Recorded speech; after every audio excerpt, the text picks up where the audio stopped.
and Sacred Heart basketball. Welcome into another night of high school basketball here on Salina Post. I'm Adam Coulter along with Avery Cadle on the announcing and on the broadcasting this evening. Welcome in. As boy, what a week. What a crazy few weeks it's been, frankly, for the high school basketball season. We had the regularly scheduled portion of the 2023, we got all those games in before the holiday break, but then there was about a 2-week layoff for the holidays. Then Sacred Heart came out of the gate, 3 games in 4 nights on Tuesday, January 2nd, Thursday, January 4th, and Friday, January 5th, where the girls and boys won 5 out of those 6 games, but then a January 9th game that would have been at home to Republic County was postponed, and a game at Ellsworth on the 12th of January, earlier this month, also postponed. So now a murderer's row, so to speak, of here's the schedule after counting tonight. Tonight here at Beloit, Friday night at home with Hutch Trinity, Monday night, next week the 29th, they'll make up the game against Republic County at home. The next night, also at home against Southeast of Saline. The next night, Wednesday the 31st, at Ellsworth, they'll make up from January 12th. And then one night off at Minneapolis on Friday the 2nd of February, and home with Concordia on Saturday night the 3rd of February. So just an amazing amount of games in a short amount of time, but just the way it worked out where, well, you go from, not counting this one, come Friday the 26th through Saturday the 3rd, 9 nights, 1, 2, 3, 4, 5, 6, from 26th of this month to the 3rd of next month. The nights will have Saturday, Sunday, and Thursday off. They'll have 3 nights off from January 26th to February 3rd. So it's going to be a grind for the Knights, but first things first, a tough road test for both teams here tonight. Our girls first up as the clock winds down here before tip-off. The starters tonight, first of all, for the Beloit Lady Trojans, they come in 7-4. They're 2-1 in the NCAA League thus far. Their head coach, Shauna Remus, and tonight they start. Very experienced team. They'll start Peyton Remus, a 5'5 senior. Marley File, another senior at 5'10. Addison Budke, a 6' junior. Ashlyn Wright, a 5'6 senior. And Cassandra Thompson, a junior at 5'10. So all juniors and seniors starting tonight for the Lady Trojans here of Beloit. Peyton Remus, Marley File, Addison Budke, Ashlyn Wright, and Cassandra Thompson will start for Beloit here on their home floor as they get set to take on the Sacred Heart Lady Knights. Meanwhile, for the Lady Knights, they will start Katie Weiss, a 5'7 senior. Megan Torrey, 5'9, also a senior. Skylar Douglas, 5'7 and a sophomore. Adlin Lee will start tonight, 5'3 and a freshman. And Avery Eshelman, 6'1 and a senior for Sacred Heart as they come in 5-4. They're 0-2 thus far in the NCAA League, and their head coach is Carl Hines. So once again for the Knights, it'll be Weiss, Katie Weiss, Megan Torrey, Skylar Douglas, Adlin Lee, and Avery Eshelman starting tonight for the blue and gold of Sacred Heart. I want to thank all of our sponsors here again as you're watching and listening to Sacred Heart Basketball on Salina Post, presented by Salina Regional Orthopedic and Sports Medicine. Some of our other sponsors include the Salina Pain Clinic, also the Smart Play of the Game, brought to you by Smart Insurance with locations in Salina, Abilene, and Harrington. Some of our other sponsors include Bennington State Bank, Hometown Disposal, Maury Clinic, APAC Shears, Salina Ortho, Salina Regional Orthopedic and Sports Medicine again, Salina Septic Service and Commercial Tire, among others, also Sage Products, Kansas Wesleyan University, and Vernon Jewelers as well, other sponsors for Sacred Heart and Saline County Athletics.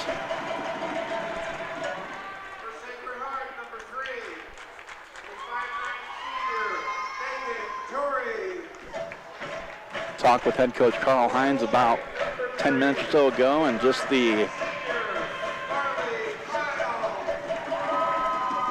talking about the illness, the sickness.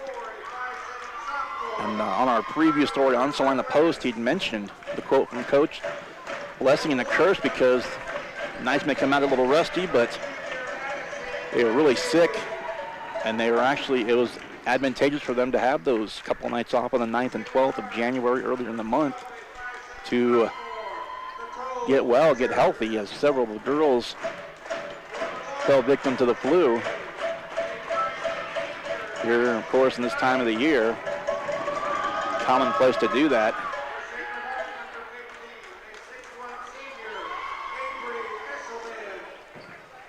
So we are about set to go this evening. We're glad you're with us.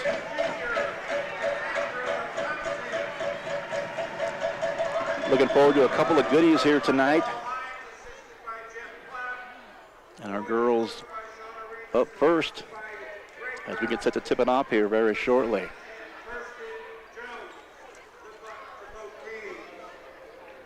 Well, the Trojans in the home whites. Orange lettering and numerals on the uniforms, blue trim. Blue around the, black, I should say, around the waistband and the sides of the shorts. For Sacred Heart, the road blues with the gold numerals and letters trimmed in white. The gold crosses and piping on their jerseys.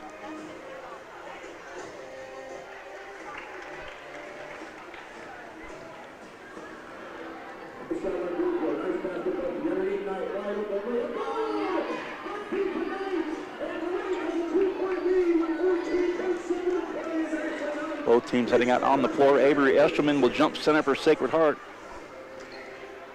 at 6'1", and there to meet her is going to be a 6-foot Allison Budke for Beloit. In that Beloit Trojan painted center circle, the opening tap controlled by Sacred Heart. Skylar Douglas off the glass, left hand up and good, just like that.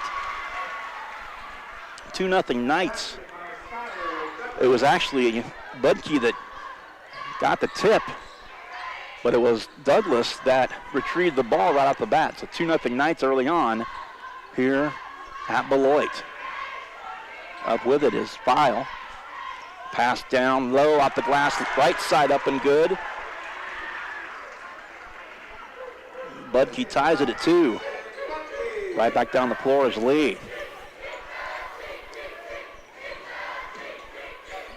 Torrey to Douglas. Now Lee beyond the three-point arc. Still drive. Kicked out in the corner again. As the Knights will go left to right here in the first half. The Trojans right to left. Lee for 3, left side. Shot up and missed. Tipped in the hands of Torrey. Kicked back out. Eshelman for 3. That one a miss. Rebound Beloit.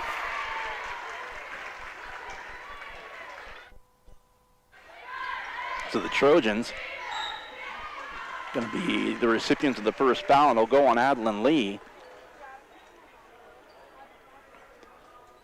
Just over a minute gone by here in the first, and 2-2 is the score. In the Knights looking for their first win in the league. 5-4 overall. Beloit 7-4 overall. 2-1 thus far in the NCAA league. Up top with it, there's Budke, and Weiss tried to tip it away, but goes out of bounds. It'll remain with Beloit. Far sideline.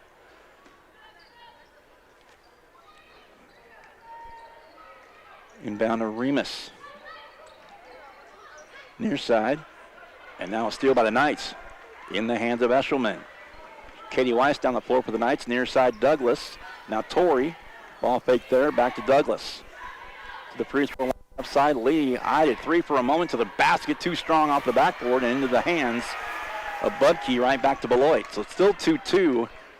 Another minute gone by in the opening quarter. Right side reaching in, Douglas popping it away. Now a drive up top.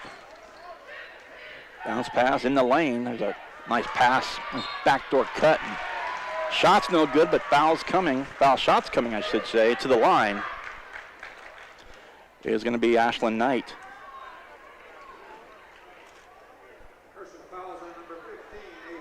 Avery Eshelman picks up her first personal, second team foul charged against the Knights. Free throws up and pops in and out. So 2-2 for the moment, pending the second free throw. Second free throw up. That one will go. So Knight with a point. That gives Beloit its first lead at 3-2. Knight's got the first two, Beloit the last three. There's Douglas into the lane, kicked out, far corner, shot up, missed, and the traveling violation was on the Knight. So Beloit ball with the 1 point advantage. The Knights will show a press.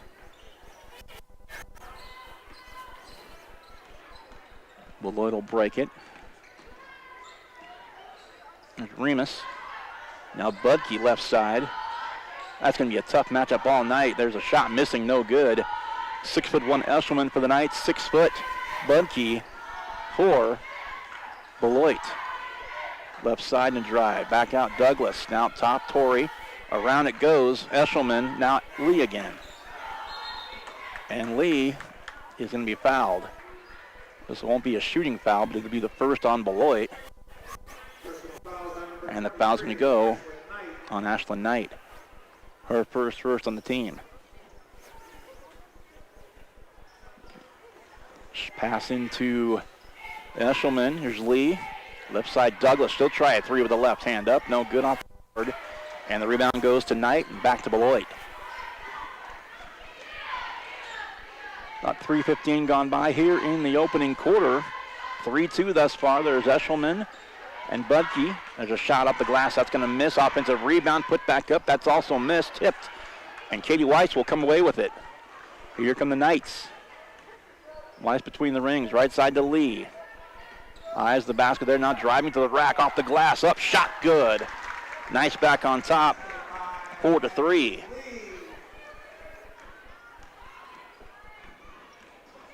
Knights back up by a point. As we're just shy of the midpoint of the opening quarter. Pass down low, and it's, I'm going to call a tie-up. Eshelman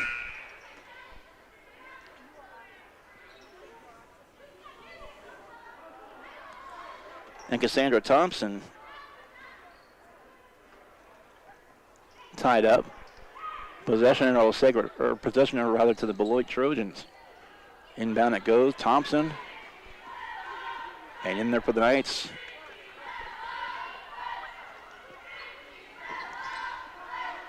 A nice pass there. Wide open. Shot good.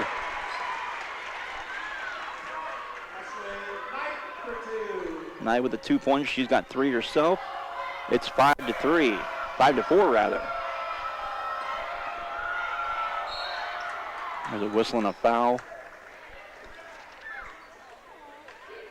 As Alyssa Patterson's checked in for the Knights.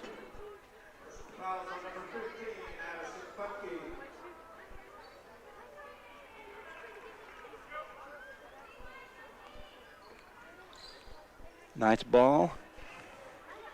Patterson's checked in, has Nicole Richards for Sacred Heart. And there's a block and a mismatch on size, but that's going to be another quick foul on Budke. And boy, if there's one of the Trojans you could hope to get in foul trouble and have to sit her. That's her second personal foul. We played not quite 4.5 minutes.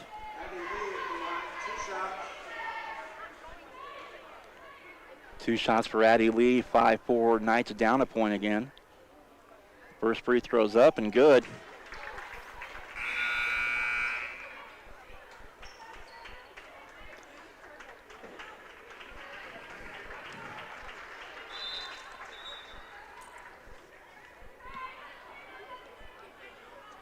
Breckenbrodeau, Bojo rather, second free throw missing, so it's 5-5. Rebound, Eshelman had it for a moment but lost it out of bounds, and it'll go to Beloit in a 5-5 tie.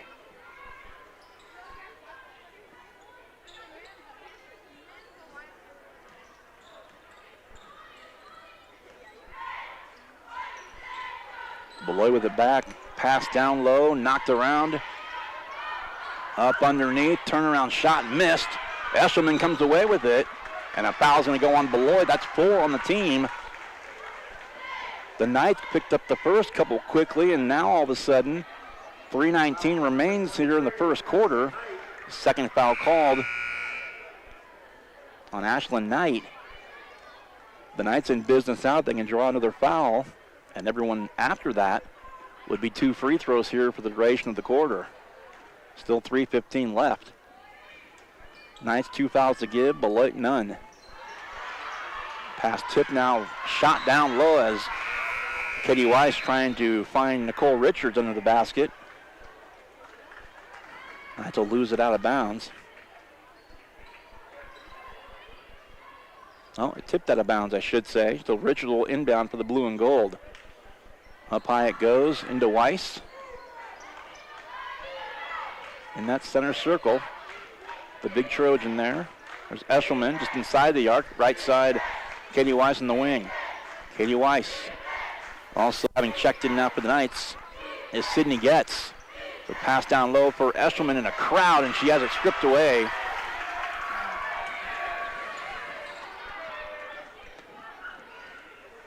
Ledreau took it away. Now between the rings, right side, far side. Shot up, missing. Offensive rebound, and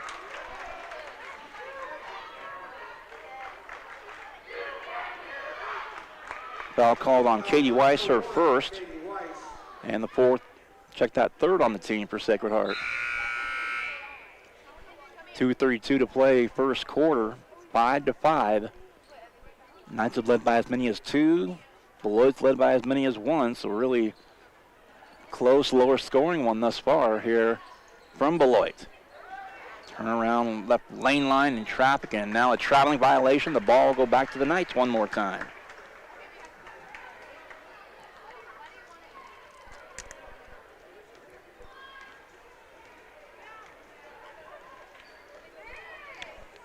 Katie Weiss across the timeline for Sacred Heart. Weiss to Eshelman. Kicked out. Here's Getz beyond the arc. Now Douglas. Douglas right side to left side to Torrey. Shot up, missed it.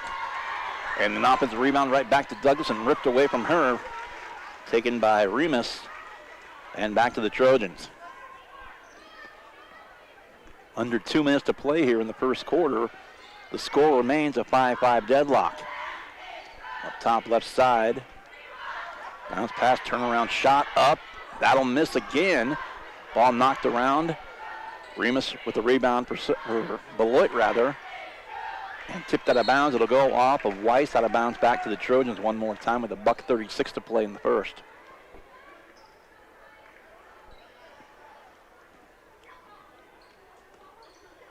Quick inbound. Turnaround shot up, missed. Offensive rebound, put back up, missed again. Rebound Eshelman, she's going to be fouled. And now we're at that point. 1:24 to go in the first. That's Beloit's 5th foul. Knights still with 1 to give. Cassandra Thompson picks up her first personal foul, 5th on the team. And in the free throw line, Avery Eshelman to try and give the Knights the lead back.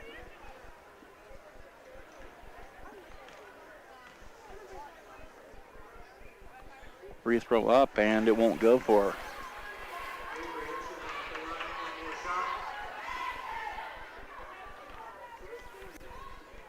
Eshelman's second shot up, and a couple of bounces off the iron and good. So Eshelman makes it a 1-point game again, 6-5 Knights. And drive, and there's a blocking foul. This will be the 4th on the night, so every foul from this point on will be 2 shots for either team. Eshelman called for her second personal foul early on. Comes Alyssa Patterson back in the game, and Coach Hines will sit Eshelman with 2 fouls early in the game. Driving the lane, pass deflected out of bounds off Skylar Douglas. Subbing in now, Lee back in for Getz for the Knights. She'll join Torrey and Douglas, Patterson, and Weiss. Turnaround shot off the glass, another miss. Another offensive rebound, put back up, another miss. And now Beloit will shoot. To the free throw line is going to be Budke.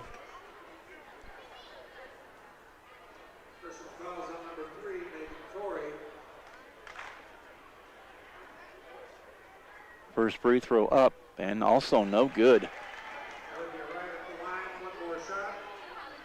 1:07 to play here in the first. 6-5 Knight lead. This would tie it. And no, she missed them both. Tipped and taken by Torrey, gives it off to Weiss. Outlet. Addie Lee with it on the left wing. Now Torrey, now Douglas. 6-5 Knights, under a minute to play here in the first quarter from Beloit. Glad you're with us. Weiss, a long three, left side, too strong. And the rebound as it comes off the heel of the iron, I should say. Rebound back to Beloit. And now another takeaway by the Knights. And just shy, looks like Coach Hines slowing down Weiss, and looks like they're going to play for the final shot here of the opening quarter. Clock ticking down to 20 seconds and counting. Knights by 1, 6-5 here early. Weiss looks back. Coach Hines, runner, shot up, no good. And the rebound taken back by Beloit once more. And the clock will stop. A traveling violation is called. 5.4 seconds left before the end of the first quarter. So the Knights will get it baseline right underneath their own basket. With the 1-point lead, a chance to possibly add to it here. Give and go with the shot, no good, out of bounds, far side. And 1.1 remain for the Trojans, with what will amount to inbounds pass and a long heave to the basket. No, I take that back. It's going to go off Beloit. Sacred Heart will get it one more time. Something quick inbound to Lee for three at the horn, and missed it short. We're through one. The Knights on the lead here on the road. A tough place to play. Sacred Heart 6 and Beloit 5 will come back after a break. You're watching, listening to Sacred Heart Basketball on Salina Post, presented by Salina Regional Orthopedic and Sports Medicine. The hours of drills, the pre-dawn workouts, the hundreds of laps. It takes hard work, passion, and drive to do what you love. When you're sidelined by injury, Salina Regional Sports Medicine is just as committed and works just as hard to get you back in the game. Salina Regional Sports Medicine, 785-452-7366. SalinaRegionalSportsMedicine.com.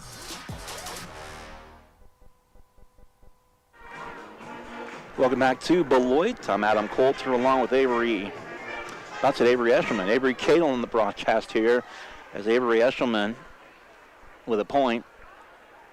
Addie Lee with two, with three, and Skylar Douglas with two for the Knights. The opening two off the tap of the jump ball. Addison Budke 2 for Beloit, and Ashlyn Knight 3 for Beloit. And thus far, that's been it. 6-5 Knights after the opening 8 minutes, and 8 more back on the clock. It'll be Knight ball on the far end line to kick us off once again. Second quarter underway. Knights by 1 with the ball. There's a right elbow to Eshelman in the corner to Douglas.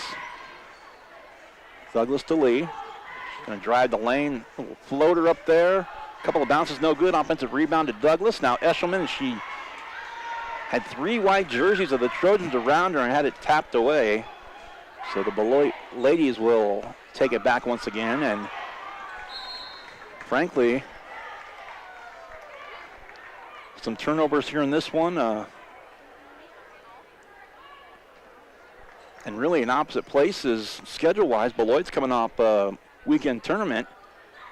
The Knights are coming off an 18-day layoff. There's a shot up and good.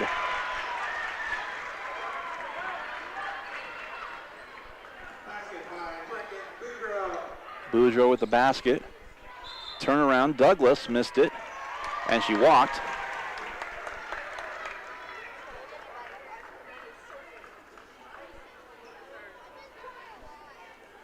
Brecken Boudreaux.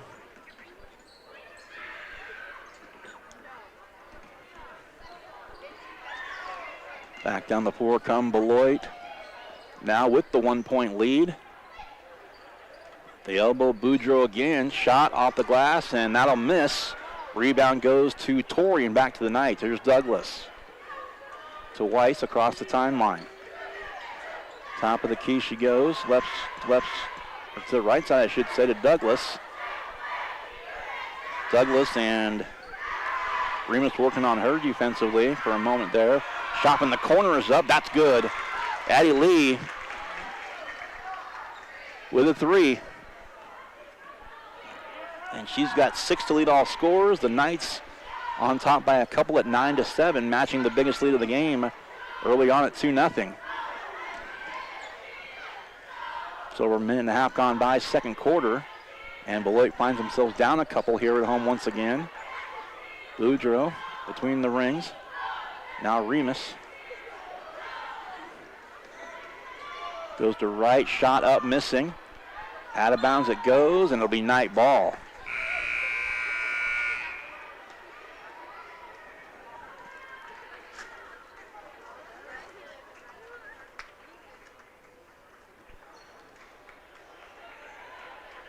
Sacred Heart basketball up by 2 with the ball back. And I mentioned at the outset, the rescheduled games in a bunch in a short amount of time. Douglas for 3, right side missing, rebound Beloit. The Knights played at Southeast Upsaline December 18th. We're off for the holidays, Christmas break. Went back to work on January 2nd, 4th, and 5th. 3 games in 4 nights to start the new year. Have not played since that Friday game at TMP. 18 nights they've been off. But not showing a lot of rust. They've got outlet pass and a foul from behind.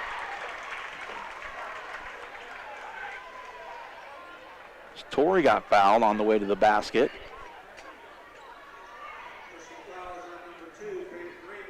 Remus called for the foul.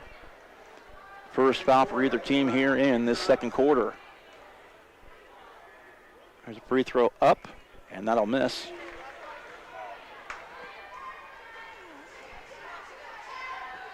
So now it'll be a one shot or one possession game, make or miss, and she did miss them both. Rebound back to Beloit. Taken away the other way, and a traveling violation called on Addie Lee. Good hustle play, though, by her. Comes Patterson back in the game for Sacred Heart. Patterson, Torrey, Douglas, Weiss, and Lee. For Beloit. Remus and File out there, also Budke out there.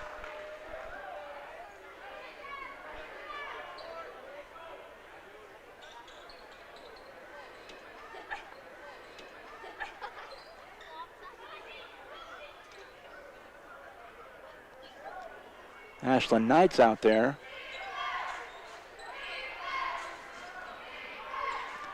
And Olivia Wright for the Beloit Trojans. Trying to grab all those numbers here. Here's Lee out the miss. Lee wanted to drive, pulls up, back out beyond the arc. Douglas back to Lee.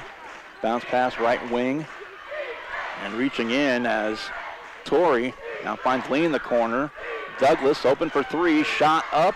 That one's also going to miss. Rebound taken by Budke and Beloit. It's 4.5 to go before halftime. Still 9-7, and looks like a timeout's going to be called. We'll take it as well. Knights 9, Trojans 7. You're watching and listening to Sacred Heart Basketball on Salina Post, presented by Salina Regional Orthopedic and Sports Medicine. Salina Surgical Hospital is a high-quality surgical facility with a comfortable and home-like atmosphere. Together with our community's greatest doctors, we are committed to a patient care model where exceptional satisfaction is the norm and every patient feels like they are treated with respect, dignity, and compassion. Salina Surgical Hospital is partially owned by a group of local community-involved physicians. Talk to your doctor about scheduling your next procedure with us. Salina Surgical Hospital. Your voice, your choice. Insurance is something we all need in our business, home, car, and life. But do you really understand what's covered? And most importantly, what you are paying for? Hi, this is Rob Carlson in the Salina office of Smart Insurance. Change is good, especially if you haven't looked at your insurance policy lately. I can help you understand what you need, and where the gaps are in your coverage. We provide free quotes and take pride in looking out for you. Smart Insurance, with locations in Salina, Abilene, and Harrington. Give us a call today. Back in Beloit, Adam Coulter and Avery Cadle on the broadcast.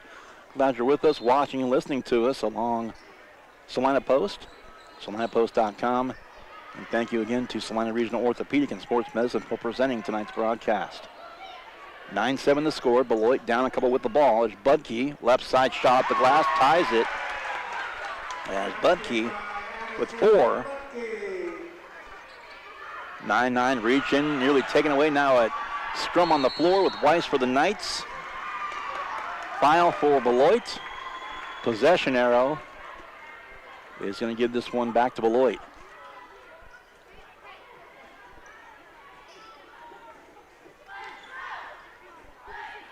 Quick inbound across the timeline, and Budke with it near side. Bounce pass right. Pass inside, and a foul's going to go on Nicole Richards, who's checked in for the Knights. This will be the second on the team. And Nicole's first personal.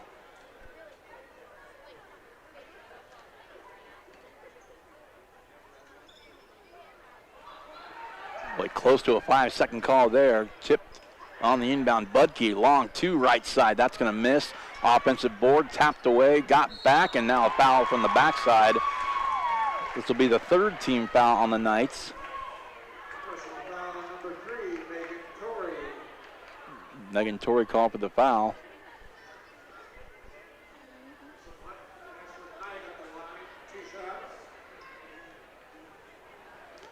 And the free throw up and off the front iron, no good. So again, a low scoring one here. We're past the midpoint here in the second. Neither team with 10 points yet. It's 9-9. 2 free throws missing. They both struggled from the free throw line as well. Lee gets it to Weiss. Wrestle around for that one. Richards to Weiss to Eshelman. All the way around. Weiss, or check that rather. That's Lee with it for 3. Up, off the heel. Long rebound right back there. Lee got her own rebound. Boy, what a hustle play that was. And now Torrey back to Lee. Kicked out Eshelman. Far corner. Torrey back to the near side to Richards. Lee again eyeing a 3 from there. There's Richards again. And Weiss near the deflected. Weiss up top, drives the right lane line, and they're going to call a tie-up. Possession arrow will keep it with Sacred Heart.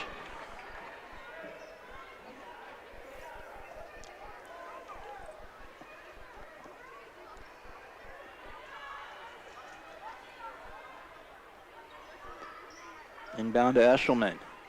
Dumped off to Lee. She'll try a 3 again, this time from the right side. This time get it again. 3 points the old-fashioned way in the first quarter. 2 threes here in the second. The Knights their biggest lead now at 3. It's 12-9. Back down the floor, Knight. Now Remus shot up. That's going to, boy, a little shooter's touch there. Thought it was going to pop back out, about said that. 12-11 now. 2:22 to go in the second. Lee again to Eshelman. Blocked. Foul called.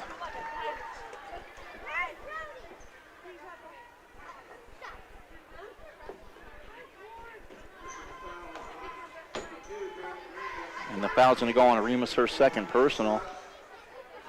Each team with, boy, a lot of 2s on that board right now. There was 2:22 a moment ago. 2 fouls on number 2, 2 team fouls on each team. 13-11 first shot by Eshelman, good. Second one up, also good. She's got 3 thus far, and they're all from the free throw line. So back to a 3-point game again. Just over 2 to play before halftime. It's 14-11 Knights. Big lead for the Knights at 3 a couple of times, and right now, big lead for Beloit, just a single point. Again, Beloit working around. Run to the basket, up, no good, and a foul's going to be called. This will be a shooting foul. Third team foul against the Knights. Skylar Douglas picks up what's her first personal. Remus to the free throw line with 2 here in the quarter already. And that one will be missed.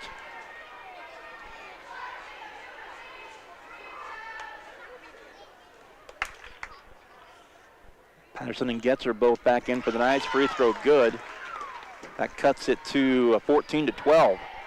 1:50 left before halftime.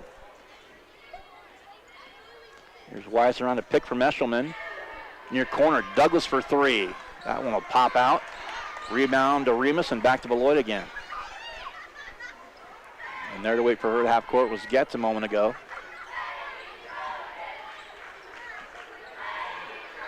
There's Knight with it. What tough shot. Budke just kind of a little tough angle, but just threw it off the board, and there's a shot up. Good by Katie Weiss for 3. Little rim, backboard, rim, and in it goes for her. So Beloit ties it at 14 for about 5 seconds, and then Weiss with the answer, and the Knights are right back up by 3 again. At the scorer's table, back in will be Megan Torian for Alyssa Patterson.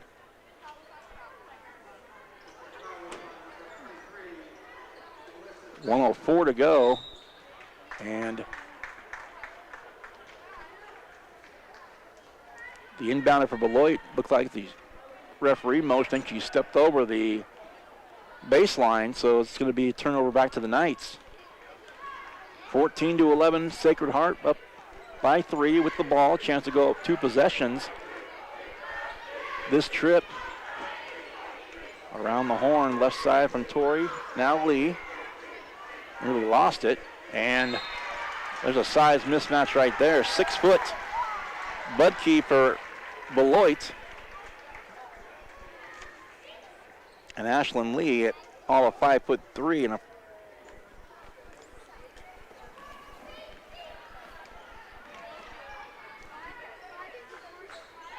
approaching 30 seconds to go. Pass underneath and a foul on the floor. This will be, well, it's going to be 2 shots. That'll be 5 against the Knights.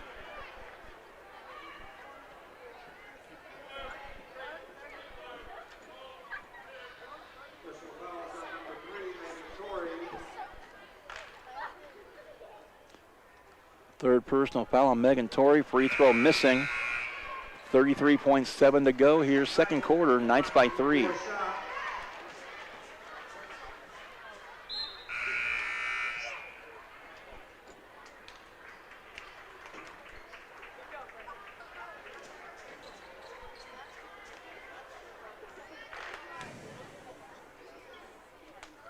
Free throw up, another miss, and Torrey knocked away, saves it back into Weiss.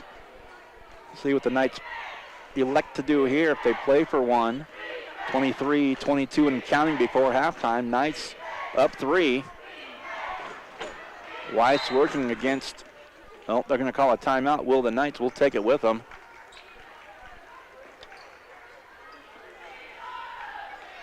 Just a 30-second timeout. 17-14 Knights, 17.2 to go before halftime. You're watching and listening to Sacred Heart Basketball on Salina Post, presented by Salina Regional Orthopedic and Sports Medicine. The hours of drills, the pre-dawn workouts, the hundreds of laps. It takes hard work, passion, and drive to do what you love. When you're sidelined by injury, Salina Regional Sports Medicine is just as committed and works just as hard to get you back in the game.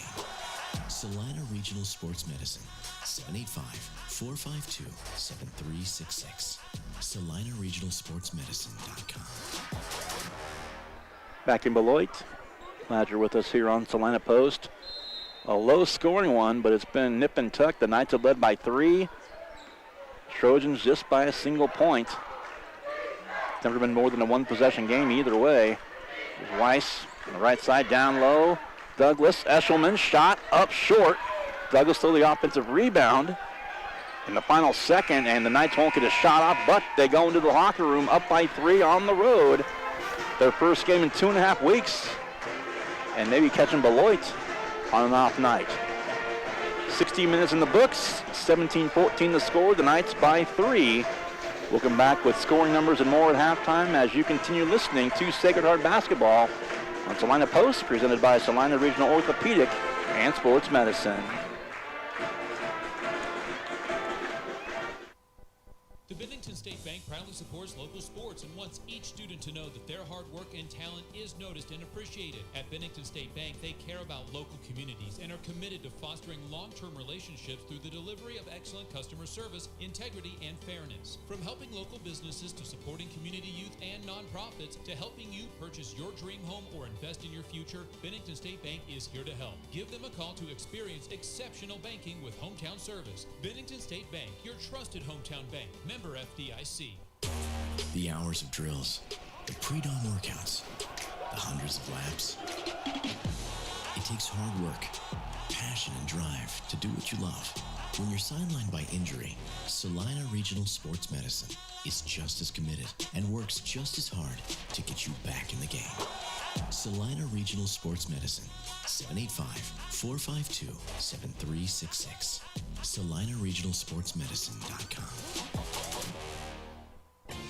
APAC Kansas Incorporated has been building the Heartland from the ground up for over a century. From the supply of aggregate materials, hot mix asphalt, and concrete to the construction of roads and bridges, we do it all. You've seen our trucks, and now we want to hire you. APAC in Salina is growing, and we are hiring for all positions. From truck drivers to mechanics, general laborers, and construction, APAC has your next career. For more details, visit the job links page at salinapost.com. Great pay and benefits, APAC is an equal opportunity employer. Maori Clinic is pleased to welcome obstetrician and gynecologist Dr. Mariah Jones. Dr. Jones is a Salina area native and is excited to return to her roots and care for the women of North Central Kansas. She completed medical school and residency at the University of Kansas School of Medicine. Dr. Jones is joining Drs. Knox, Prendergast, Morgan, Ablard, and Roche at Maori Women's Clinic in Salina. Schedule your appointment with Dr. Jones by calling 785-827-7261 or visit MaoriClinic.com to learn why you matter more at Maori. Hometown Disposal is a locally owned and operated waste hauling company offering residential and commercial trash service. Hometown Disposal offers front load, roll off, and rear load disposal bins for all your waste hauling needs. Let Hometown Disposal assist you with all your daily, weekend, or seasonal cleanup jobs. Hometown Disposal offers waste disposal options that are simple, affordable, and stress-free. Hometown Disposal is the right choice for families, local business owners, and general contractors. Contact Hometown Disposal, Salina's premier waste hauling solution. Looking to take the next step in your career? Consider an MBA from Kansas Wesleyan. You can complete the program fully online in as little as 1 year, and your last class is free. Want to be a part of one of the region's fastest growing universities? Visit kwu.edu/MBA today. That's kwu.edu/MBA.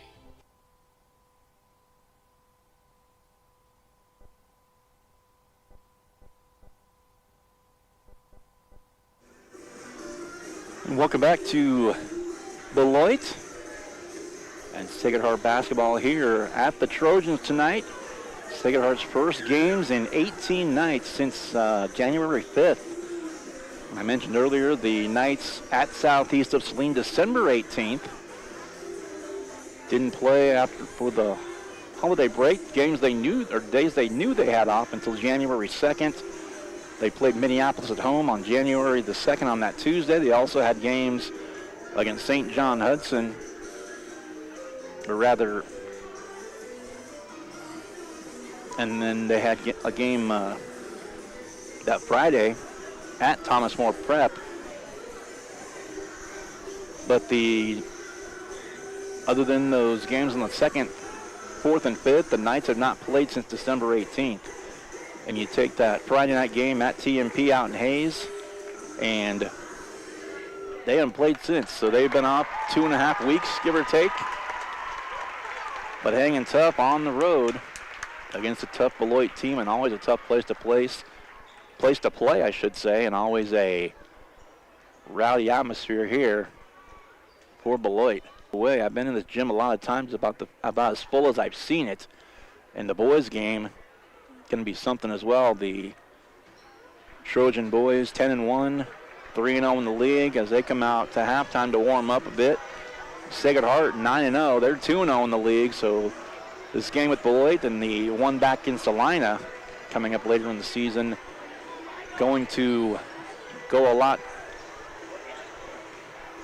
Play into very much so the league champion. By the way, Ellsworth also 10-1. They're 2-1 in the league, and their only loss is to the same Beloit Trojans. So very much a half and half league. 3 on the rise and 3 that are struggling in the teams in the NCAA league on the boys' side. The girls' side here, again, Beloit 2-1, Sacred Heart 0-2, trying to get that first win in league play in one of the harder places in the league to do it here at Beloit. Scoring numbers here in the first half, and not much to talk about. Really, no one's in double figures. It was 6-5 after one Sacred Heart. Or now actually 17-14 now as each team. 11 for the Knights in the second, 9 for Beloit in the second to build a 3-point lead, the biggest of the game for either team. 3 for Beloit, 3 for Sacred Heart and 1 for Beloit here in this one. Scoring in the game thus far for Beloit, Addison Budke leads her team with 6, 3 apiece for Peyton Remus and Ashlyn Knight, and 2 off the bench for Brecken Boudreau, rounding out the scoring for Beloit here in this one. The Knights meanwhile, I should say, 2 threes in the second quarter for a total of 9 for Addie Lee to lead all scorers. Another 3 by Katie Weiss in the second, and 3 more by Avery Esterman, all from the free throw line, and 2 more from Skylar Douglas back in the first quarter. So that is the 17 for Sacred Heart in this one. A low score, but Knights have led the lion's share of the game, and they lead here on the road to halftime by a field goal by 3. As again, our score here at the break is Beloit trailing Sacred Heart, the Knights 17, and the Trojans 14. We'll take another break, and we will come back and get you set for the start of the third quarter as you continue listening to Sacred Heart basketball on Salina Post, presented by Salina Regional Orthopedic and Sports Medicine. The Bennington State Bank proudly supports local sports and wants each student to know that their hard work and talent is noticed and appreciated. At Bennington State Bank, they care about local communities and are committed to fostering long-term relationships through the delivery of excellent customer service, integrity, and fairness. From helping local businesses to supporting community youth and nonprofits to helping you purchase your dream home or invest in your future, Bennington State Bank is here to help. Give them a call to experience exceptional banking with hometown service. Bennington State Bank, your trusted hometown bank. Member FDIC. The hours of drills, the pre-dawn workouts, the hundreds of laps. It takes hard work, passion, and drive to do what you love. When you're sidelined by injury, Salina Regional Sports Medicine is just as committed and works just as hard to get you back in the game. Salina Regional Sports Medicine, 785-452-7366. SalinaRegionalSportsMedicine.com. APAC Kansas Incorporated has been building the Heartland from the ground up for over a century. From the supply of aggregate materials, hot mix asphalt, and concrete to the construction of roads and bridges, we do it all. You've seen our trucks, and now we want to hire you. APAC in Salina is growing, and we are hiring for all positions. From truck drivers to mechanics, general laborers, and construction, APAC has your next career. For more details, visit the job links page at salinapost.com. Great pay and benefits, APAC is an equal opportunity employer. Maury Clinic is pleased to welcome obstetrician and gynecologist Dr. Mariah Jones. Dr. Jones is a Salina area native and is excited to return to her roots and care for the women of North Central Kansas. She completed medical school and residency at the University of Kansas School of Medicine. Dr. Jones is joining Drs. Knox, Prendergast, Morgan, Ablard, and Roche at Maury Women's Clinic in Salina. Schedule your appointment with Dr. Jones by calling 785-827-7261 or visit MauryClinic.com to learn why you Matter more at Maury. Hometown Disposal is a locally owned and operated waste hauling company offering residential and commercial trash service. Hometown Disposal offers front load, roll off, and rear load disposal bins for all your waste hauling needs. Let Hometown Disposal assist you with all your daily, weekend, or seasonal cleanup jobs. Hometown Disposal offers waste disposal options that are simple, affordable, and stress-free. Hometown Disposal is the right choice for families, local business owners, and general contractors. Contact Hometown Disposal, Salina's premier waste hauling solution. Looking to take the next step in your career? Consider an MBA from Kansas Wesleyan. You can complete the program fully online in as little as 1 year, and your last class is free. Want to be a part of one of the region's fastest growing universities? Visit kwu.edu/MBA today. That's kwu.edu/MBA.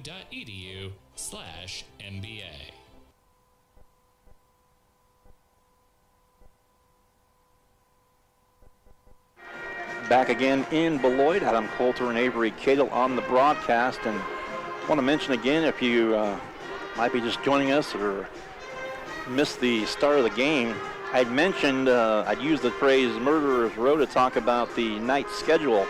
I've talked about the fact that the Knights had a lot of days off, 18 days off between January 5th and tonight. The Christmas break, obviously they expected to be off those days. The last week, they weren't scheduled for a mid-season tournament, so they knew they'd be off there as well. But the games on January 9th and January 12th, they weren't planning for those. And now they've got one heck of a schedule here between now and early February. As tonight, obviously, at Beloit. Then coming up Friday the 26th, this Friday, they'll take on Hutch Trinity at home. Monday the 29th, the game made up from January 9th. They'll take on Republic County also at home. The next night, regularly scheduled game home again against Southeast of Saline. At Ellsworth the next night, Wednesday the 31st. That's the game from January 12th that was postponed. And then they're at Minneapolis on Friday the 2nd. And Concordia at home comes to town to Salina on Saturday, February 3rd. So not a lot of travel. I was talking to Coach Hines about that a bit earlier. So at least the road games after tonight at Beloit, the only two road games in that stretch are at Ellsworth and at Minneapolis. So not a lot of travel there compared to what it could be. But that is a lot of games in a short amount of time. So after tonight, they'll play on Friday of this week, have the weekend off. They'll play Monday, Tuesday, and Wednesday next week, 2 at home and 1 on the road at Ellsworth, and then Friday the 2nd and Saturday the 3rd in February. So a lot of games in a crazy schedule. There's a shot by Douglas as the third quarter is underway. Knights trailed by as many as 1, led by as many as 3 in this one. So now we switch sides. Beloit's going to go left to right now, and the Knights will go right to left. Pass down low, off the glass, up and good. That cuts the lead down to 1. That was Cassandra Thompson. First basket of the half, and out of bounds. Tipped, and it'll stay with Sacred Heart. Opening minute here of quarter number 3.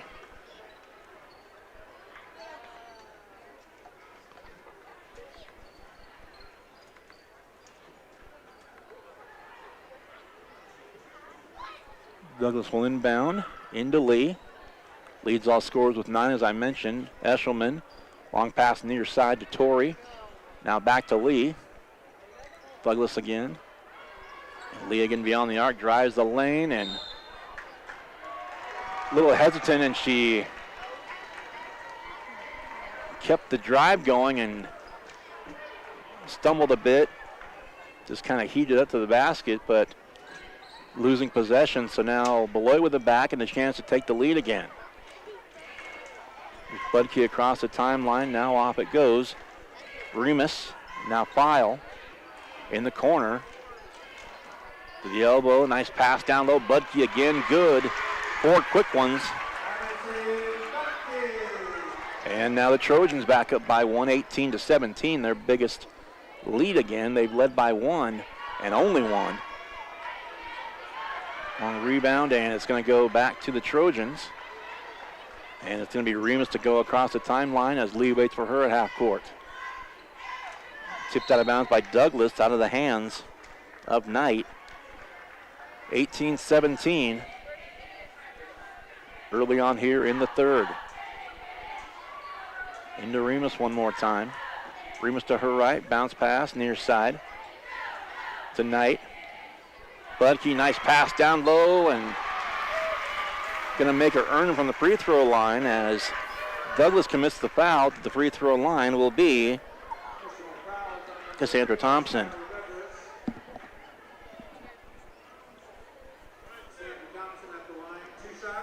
That's Douglas' second personal. First team foul here in the quarter. Free throw up. Rattles off the iron, no good.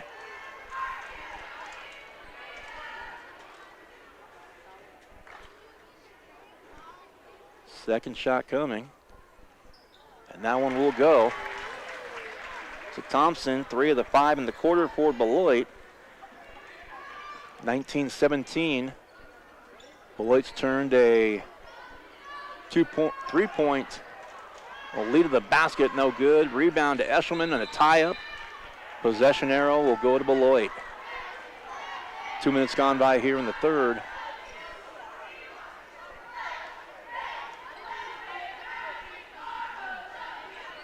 It's going to show a press. And it's Remus across the timeline. Now Files, shot from the right baseline, up and good. 7 straight for Beloit to open the half. They lead by 4, biggest lead now for either team. First double-figure lead for either team to boot. Outside Douglas. Hands it off to Tori Eshelman, just beyond inside the 3-point arc. Katie Weiss, long one up top, high off the heel, rebound taken by Budke. 6-footer hauls it in. Beloit on a 7-0 run. And with the ball back once again. Nice need to stop the bleeding, and there's, wow. 9-0 run. And Thompson lighting it up here in the third quarter. Eshelman called for the foul. It's her third. Still a lot of time left, but advantage definitely. And there's another one up and good. That's 6 for Thompson. 10-0 run. And a timeout going to be called. 10-0 run in the opening. Not quite 3 minutes gone by here in the third. Quick timeout. We'll take it as well. Sacred Heart now down 24-17. This is Sacred Heart basketball on Salina Post, presented by Salina Regional Orthopedic and Sports Medicine. Winter travel can be treacherous if your tires are worn out. Stay safe with an inspection at Commercial Tire Company. Cold weather also drops inflation in your tires. Get them checked today to avoid losing grip or damaging your tires. Commercial Tire will help keep you safe. For repairs that aren't tire related, our automotive and diesel mechanics will fix it right the first time. Commercial Tire Centers, West Crawford and North 9th, Salina. Commercial Tire Centers, where service is everything.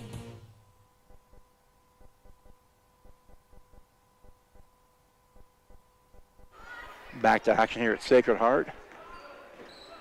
Under 5 to play here in the third, and Beloit opening up on a 10-0 run to go up 7 early here in the third. Just over 3 minutes in, and all of a sudden the Knights find themselves down 24-17. Shot by Douglas near wing, that'll miss. Rebound, Budke. For Beloit.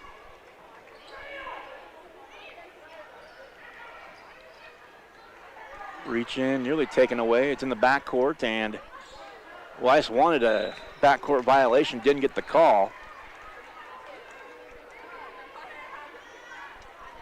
Now the Knights will get it back.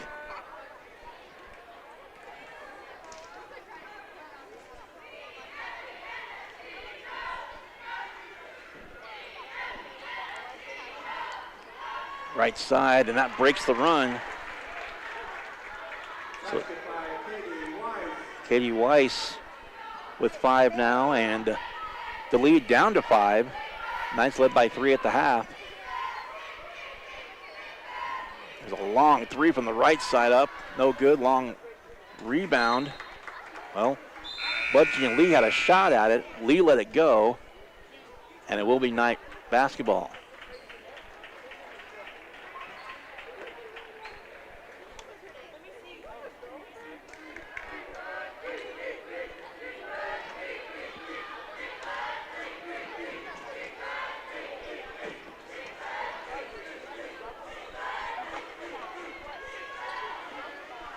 The shot missing.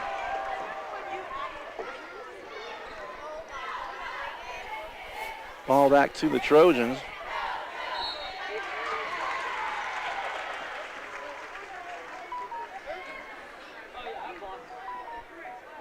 Personal fouls on number 3, Megan Torrey. Megan Torrey picks up another foul for the Knights.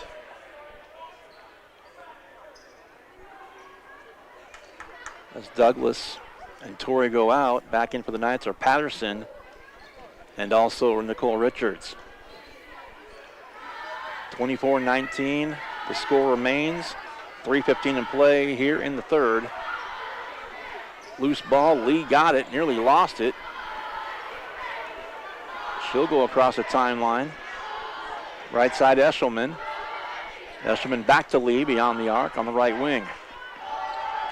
Lee kicked out. Richards. Eshelman eyes a 3 for a moment. Now Patterson in the lane. Turnaround shot blocked by Budke, but right back into the hands of Patterson, and they get tied up to Patterson for the Knights and Budke for the Trojans. With the alternating possession arrow, the Knights will get the ball back as they still trail by 5 now. It was a 10-0 run.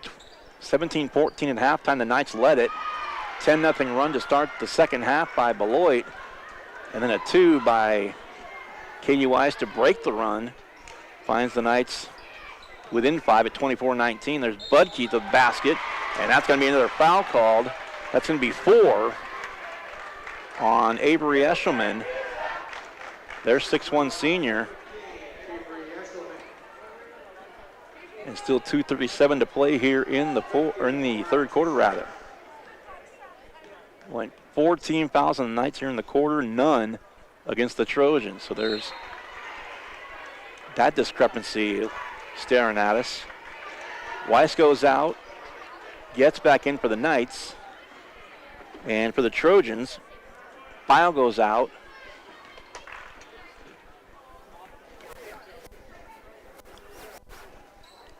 Second free throw missed. Rebound, Addie Lee. Thompson back in for the Trojans. Lee at the free throw line, backs off. Richards back to Eshelman right side. And referees will call a foul. First one called on Beloit here in the quarter.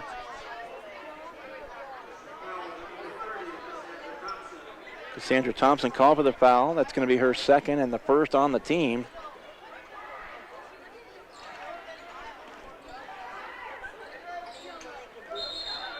And there's a carrying violation going against the Knights and Addie Lee.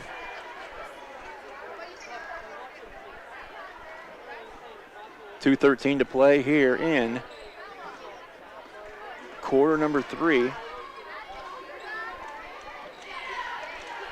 Understand we're having some video issues, so I apologize for that. Going to try and get that worked on.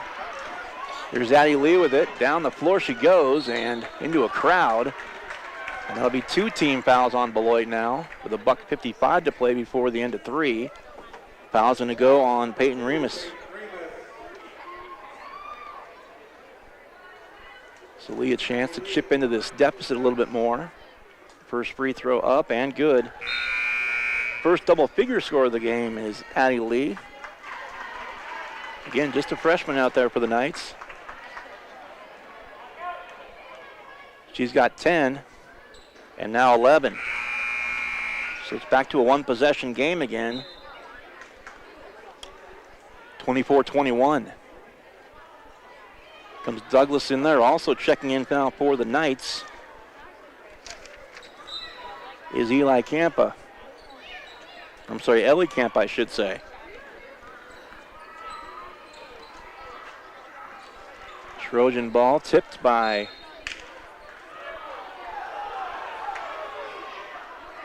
Lee. Thought she tipped it. Or actually thought she didn't tip it, and it was a backcourt violation, but they say it was tipped, so it's going to go out of bounds right back to Beloit. 24-21 the score, a minute 40 left here in the third. Between the rings to the near side. Boudreaux in there for the Trojans. Bounce pass and reaching in there. It's going to go out of bounds. That was Getz that got a hand on it, but. And also coming into the game now for the Knights, Bethany Campa. So both Campas are in, and Coach Hines going deeper into his bench than he normally has throughout the season. Budke, a drive, a shot up, that'll miss. Rebound to Campa. Though a steal put back, no good. And some other players just trying to eat some of the fouls here. And another one committed, so now that's 5 against the Knights. So with a minute 18 to go, that's Campa.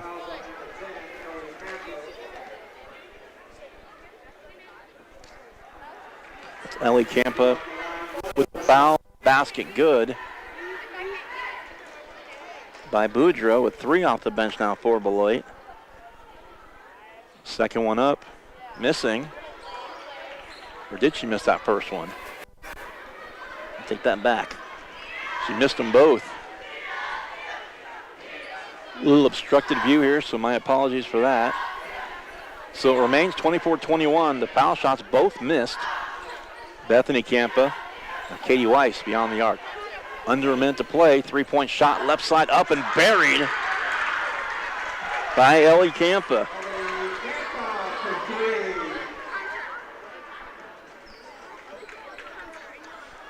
And that ties the game at 24. A 10-0 run. There's a shot up, and that'll break the Knights' run. Boudreaux with 4.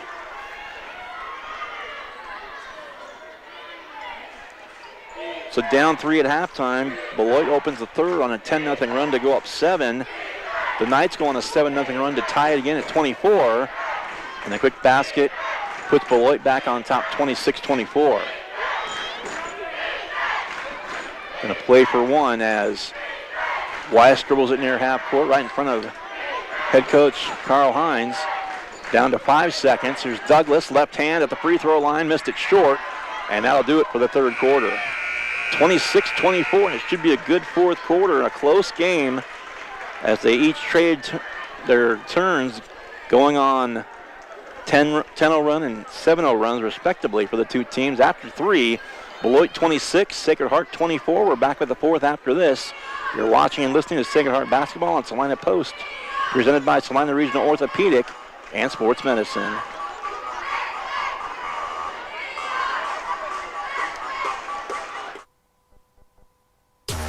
The hours of drills, the pre-dawn workouts, the hundreds of laps. It takes hard work, passion, and drive to do what you love. When you're sidelined by injury, Salina Regional Sports Medicine is just as committed and works just as hard to get you back in the game. Salina Regional Sports Medicine, 785-452-7366. SalinaRegionalSportsMedicine.com.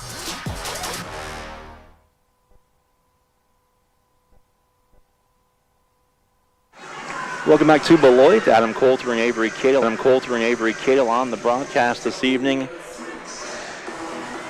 26-24 as we get set for the start of the fourth quarter.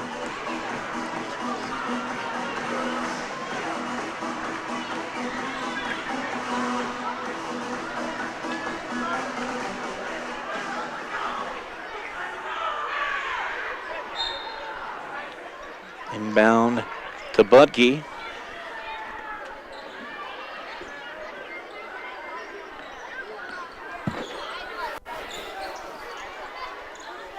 At the free throw line in the lane, a shot up off the glass.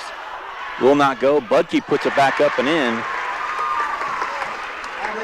Budke now with double figures. 10 points for her, and the lead is 4 for Beloit at 28-24. Zaddy lead for the Knights. Bounce pass right side. Douglas will try a three from the right wing. Missed it short, and the rebound taken by Boudreaux and back to Beloit. Opening minutes, final quarter. 28-24, Beloit on top of Sacred Heart. Big lead for the Knights was 3. Big lead for Beloit's been 7. In the lane, Boudreaux with it. Kick back out. Now a turn. Budke shot off the glass, up and good again. She leads all scores now with a dozen. And the lead is 6, 30-24. Now lead for the Knights one more time. Douglas. Far side, Torrey. Eshelman playing with 4 fouls right now. Shot no good. Across the timeline. Dumped off the file. File up top. Boudreaux. Back to Remus and pass down low. A lob for Budke. Out of her reach. Been on her belly sliding for the loose ball, but to no avail. Megan Torrey for a moment.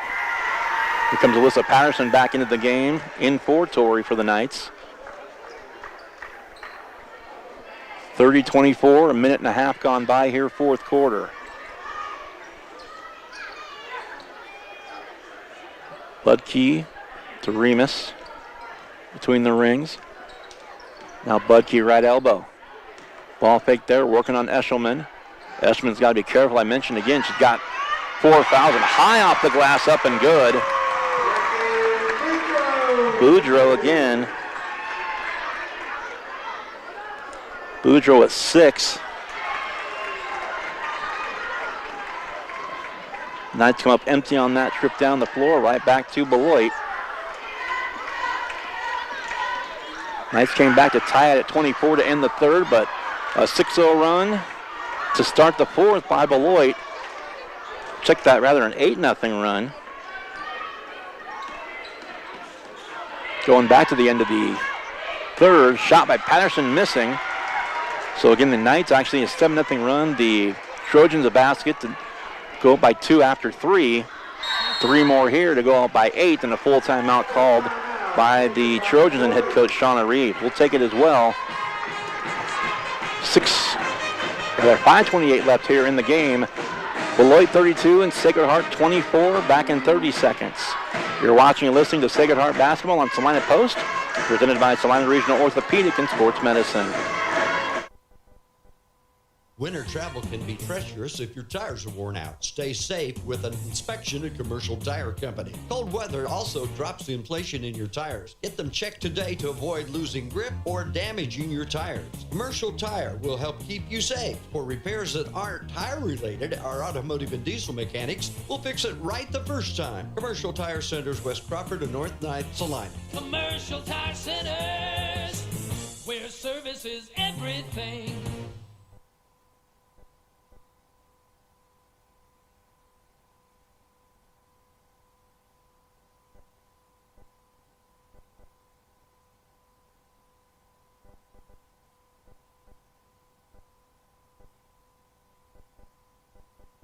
And back to action here in Beloit. About 2.5 minutes gone here in the fourth, and 8-point game. Beloit went on a 10-0 run to start the third quarter rather. Knights answer with 7 straight of their own to tie at 24. Now Beloit's got the last 8 themselves. Shot up and good. Now the last 10 by themselves. And Budke had 8 going into the fourth, now with 14. And Addie Lee, 3 ball from the corner on the near side is good. Now she's got 14.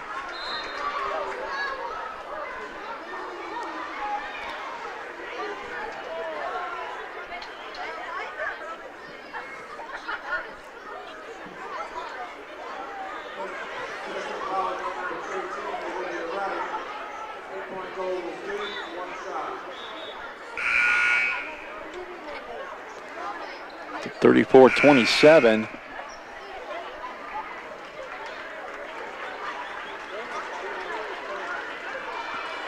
And they're going to say she was fouled shooting that three, so she's to the line. And with one play, they could come right back from down 10 to cutting it to 2 possessions, and that one halfway down pops out. Rebound Beloit. Remus one more time. Boudreaux with it. Entry pass. Budke again off the glass. Really that same spot, the right low block and the right lane line. It's kind of been her spot here in the fourth quarter and really much of the game. Long one by Weiss from the right wing. No good. Rebound to Budke on the other end. 36-27.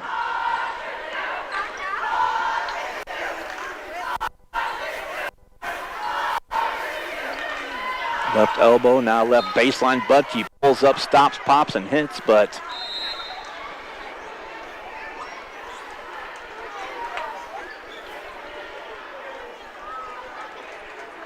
did not see what was called over there. It's going to be Knight ball out of bounds.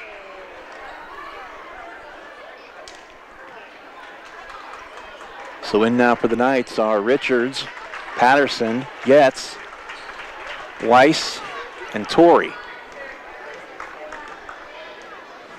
Again, the Knights find themselves in foul trouble now as we approach the 4-minute mark to go here in the fourth. Here's Getz beyond the arc, right side, left. Richards, pass down low for Patterson, missed it, but she's fouled.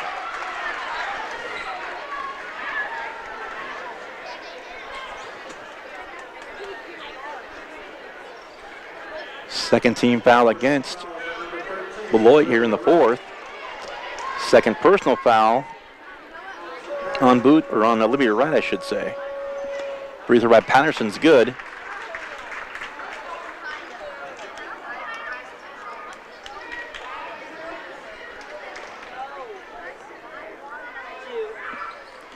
Second one will miss. Rebound taken by Beloit.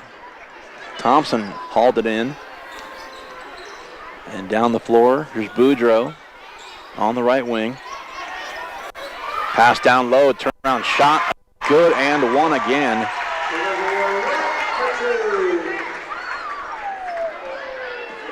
Olivia Wright got that one.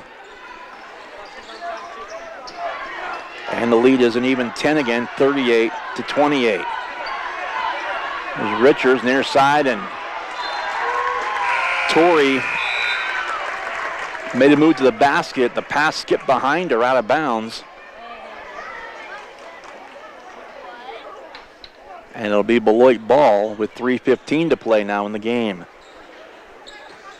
Been a low score, but again, close for the most part, but now Beloit.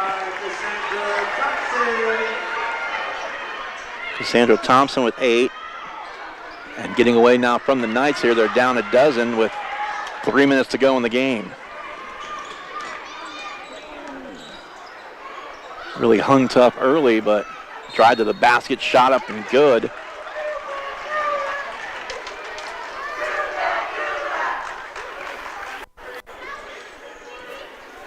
Again, the Knights up by 3 at the halftime break. 10-0 run puts Beloit up by 7. A 7-0 run ties it again at 24. Beloit breaks that run and leads 26-24 after 3. Continue what was a 10-0 run, going up 34-24 in the fourth, here in the fourth.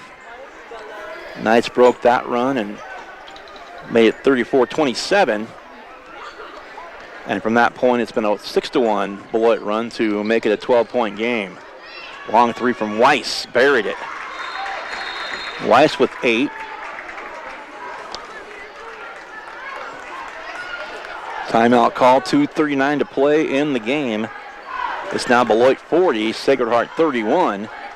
Another quick break. We'll be back after this. You're watching and listening to Sacred Heart Basketball on Salina Post, presented by Salina Regional Orthopedic and Sports Medicine. The hours of drills, the pre-dawn workouts, the hundreds of laps. It takes hard work, passion and drive to do what you love. When you're sidelined by injury, Salina Regional Sports Medicine is just as committed and works just as hard to get you back in the game. Salina Regional Sports Medicine, 785-452-7366. SalinaRegionalSportsMedicine.com.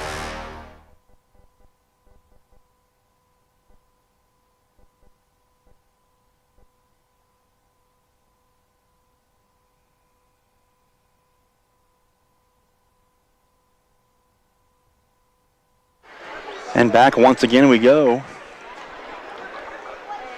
Fourth quarter, 40-31, Knights down 9, 2:39 to play in the game.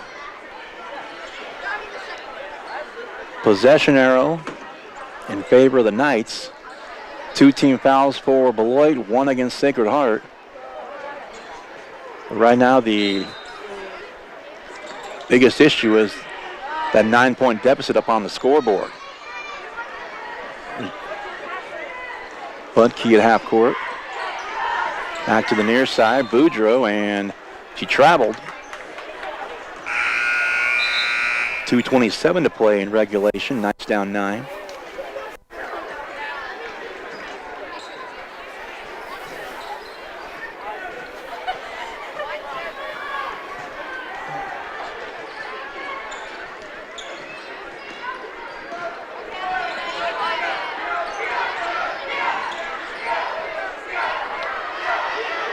Up top, Addie Lee driving the lane. Left side baseline shot by Patterson off the glass and missing. Rebound goes back to Remus again. Back to Beloit as we approach 2 minutes left in the game. 40-31. Beloit burning a little bit of clock right now. Between the rings, it's File spinning, pivoting. Off again to Remus near half court with Lee guarding her. Near side again to Knight. Back to Remus one more time. Approaching 90 seconds left in the fourth. And there's a reaching and a foul against Addie Lee. As they burn about 30 more seconds, we're down to 1:33 to go in regulation. And Richards in, Douglas back in for the Knights. Out goes Getz, out goes Patterson.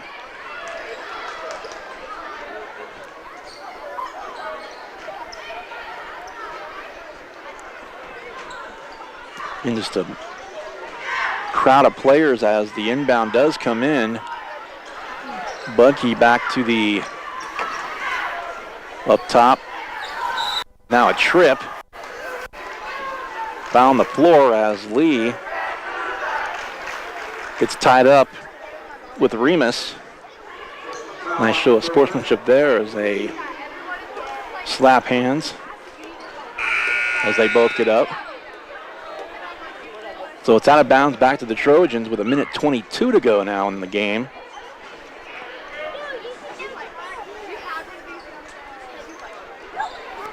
And the Knights looking up at a 9-point deficit. Trying to trap, and a double dribble called. Knights wanted the call and got it.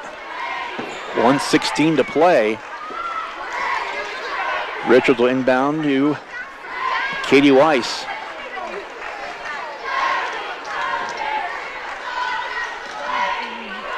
And Mia Hamilton's checked into the game for the Knights as well. First time she's seen the floor this evening. Weiss to Hamilton for three from the near corner. Missed it short. Out of bounds. Beloit ball with 55.1 to go. So the Knights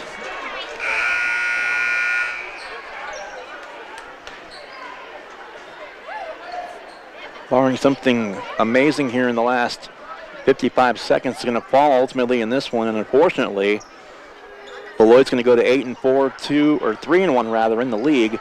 The Knights are going to fall to 5-5 and 0-3 in the league. There's a shot though missing off the glass. Second chance though up and good.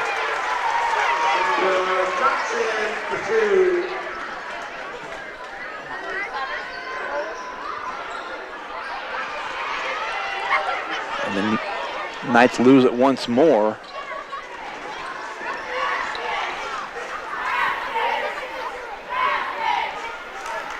Budke with it into the corner, and Beloit.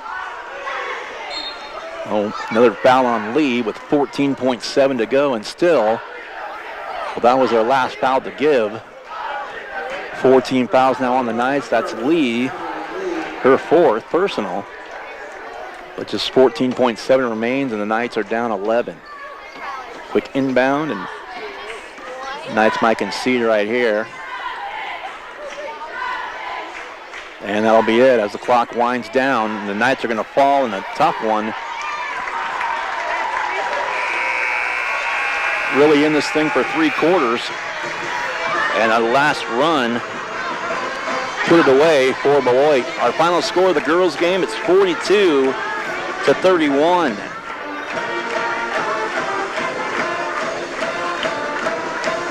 Trojans win it by 11. We'll come back and start a post game. Again, you are listening and watching to Sacred Heart Basketball on Salina Post, presented by Salina Regional Orthopedic and Sports Medicine. The Bennington State Bank proudly supports local sports and wants each student to know that their hard work and talent is noticed and appreciated. At Bennington State Bank, they care about local communities and are committed to fostering long-term relationships through the delivery of excellent customer service, integrity, and fairness. From helping local businesses to supporting community youth and nonprofits to helping you purchase your dream home or invest in your future, Bennington State Bank is here to help. Give them a call to experience exceptional hometown service. Bennington State Bank, your trusted hometown bank. Member FDIC. The hours of drills, the pre-dawn workouts, the hundreds of laps. It takes hard work, passion, and drive to do what you love. When you're sidelined by injury, Salina Regional Sports Medicine is just as committed and works just as hard to get you back in the game. Salina Regional Sports Medicine, 785-452-7366. SalinaRegionalSportsMedicine.com. APAC Kansas Incorporated has been building the Heartland from the ground up for over a century. From the supply of aggregate materials, hot mix asphalt, and concrete to the construction of roads and bridges, we do it all. You've seen our trucks, and now we want to hire you. APAC in Salina is growing, and we are hiring for all positions. From truck drivers to mechanics, general laborers, and construction, APAC has your next career. For more details, visit the job links page at salinapost.com. Great pay and benefits, APAC is an equal opportunity employer.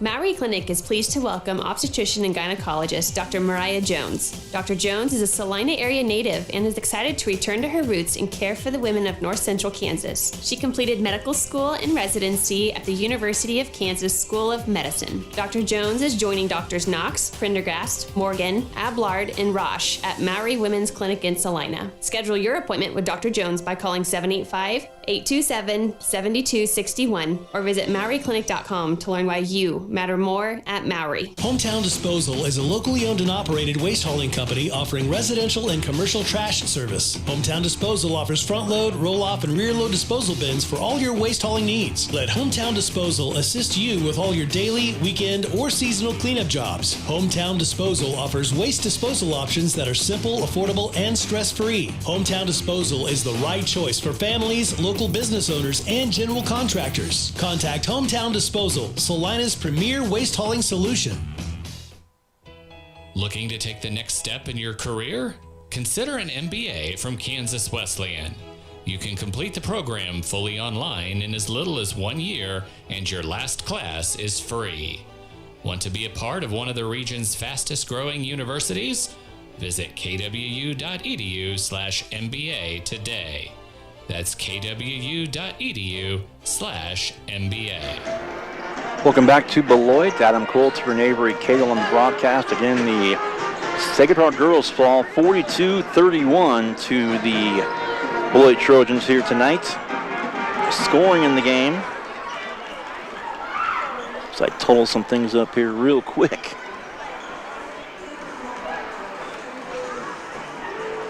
Well, for Sacred Heart, led in scoring by Addie Lee is 14. 8 for Katie Weiss, also 3 apiece from Avery Eshelman and Eli Campbell with a 3 off the bench. 2 for Skylar Douglas, the first basket of the game, and 1 by Alyssa Patterson in that fourth quarter. Meanwhile, for Beloit, 16 by Addison Budke to lead all scorers.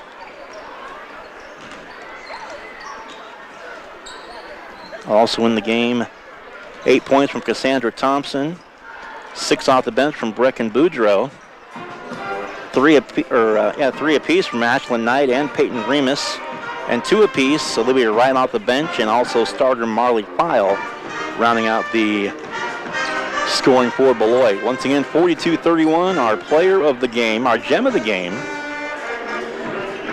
brought to you by Vernon Jewelers. Addie Lee just out there, just a freshman at 5'3", out there, her own teammate 6'1", and Budke for Beloit 6 foot even, so really outmatched height-wise, and a couple of times it was Budke matched with Lee and at a height disadvantage there, but high score tonight for Sacred Heart, and we'll give it to Addie Lee, the lone double-figure scorer for Sacred Heart tonight, and we'll name her our gem of the game, brought to you by Vernon Jewelers here in this one. Clock continues to roll. We will take another break, and we will come back with our boys pregame. We'll come back. We'll hear from the head coach of the Sacred Heart boys, Ryan Gormley. We'll hear from him next as we continue. You're watching and listening to Sacred Heart Basketball on Salina Post, presented by Salina Regional Orthopedic and Sports Medicine. Hometown Disposal is a locally owned and operated waste hauling company offering residential and commercial trash service. Hometown Disposal offers front load, roll off, and rear load disposal bins for all your waste hauling needs. Let Hometown Disposal assist you with all your daily, weekend, or seasonal cleanup jobs. Hometown Disposal offers waste disposal options that are simple, affordable, and stress-free. Hometown Disposal is the right choice for families, local business owners, and general contractors. Contact Hometown Disposal, Salina's premier waste hauling solution. Looking to take the next step in your career? Consider an MBA from Kansas Wesleyan. You can complete the program fully online in as little as 1 year, and your last class is free. Want to be a part of one of the region's fastest growing universities? Visit kwu.edu/MBA today. That's kwu.edu/MBA. Whether on the field, court, or in the operating room, experience matters. A coach loves an experienced team just like a patient values an experienced doctor. Salina Ortho has ABOS board-certified physicians orthopedic service. If you Salina Ortho, your voice, your choice, past, present, and future. When does normal acute pain it feels like, and what treatments may relieve it? Neuropathic pain can often be managed by a therapy called neurostimulation or spinal cord stimulation. If you suffer from chronic pain, ask your primary care physician for a referral to the Salina Pain Clinic. Our pain specialists will discuss the right options to manage your pain. Online at salinapainclinic.org.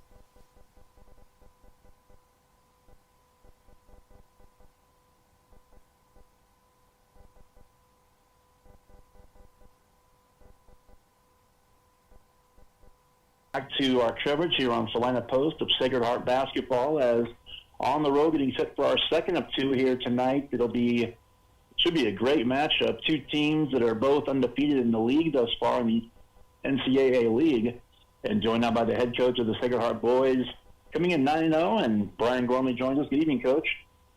Good evening. How are you doing? I am well rested from playing. I was going to say, I know you've had kids on basketball teams prior to this. You had 2 weeks off roughly for the holiday break. You played 3 games in 4 nights. Then you have a week off. You weren't expecting an unusual schedule. And from that standpoint, it's exactly laid it out. Back and bang, bang right after break. And then you think you're going to play 2 more and then go into the mid-season tournament week, which we don't have a mid-season tournament, which fine for it. But to lose games before that's something different. Next week too. We play 5 games in 6 days. There's some games in bunches coming up, but I wanted to clarify something too. The game against Republic County is going to be actually played next Monday. That one will be a home game, but the Ellsworth game on the road, was that actually postponed, or was that one canceled? That was a game that was postponed. And that was the first mutual date we could find that actually worked. So we will go next Monday, Tuesday home, which was scheduled against Southeast. And then Wednesday, as you said, we'll be going to Ellsworth. So you are going to play now. And I bring up Ellsworth, too, as we get set for this game here against Beloit, where just glancing at the standings, and this game here with Beloit's going to have a big bearing on those league standings, because right now you guys, with a couple fewer games, you guys are 9-0. And you've also got Ellsworth is 10-1. Their only loss is to Beloit, who's also 10-1, whose only loss is to Olathe. And actually, I don't think Coach Eilert's too disappointed with the way his team played in that game. I mean, they gave them all they could handle. And Beloit's an awfully good team. They're definitely deserving of their number one ranking in KBCA. So we've got our own tough road to hoe. Absolutely. And again, the Trojans coming up here, all these interesting games here, whether it's back in Salina or here in Beloit. Just talk a bit about more what the Trojans are, and talk other key players you're keying in on watching film before this one. Yeah, well, obviously, you got to begin when you talk about Beloit, a guy who's been there for 4 years, and Beisner. And he's 6'6", 6'7", long, has extended his game every year. He adds something to it. But I think this year, the difference between them this year and last year, they lose Brockelman, who was a first-team all-league player for us. Guys off the bench. I know Cheney is a guy who can come in and stroke the three. So putting shooting around Johnson and Beisner makes them a whole heck of a lot more dangerous to guard and just more problematic. And, Coach, I think about Beloit comes to mind, and you guys have had this in recent years. It's fun to, see that whether it's siblings or cousins or people, some of the smaller schools you have, you see the same last names over and over again. It's really cool to see that. Yeah, and you definitely get it with these guys. I know Coach Eilert's son is playing, but I think about a good 20% of the town is filled with Eilert. But you're right. What these young or small towns, you see some young players coming up, and you recognize the names.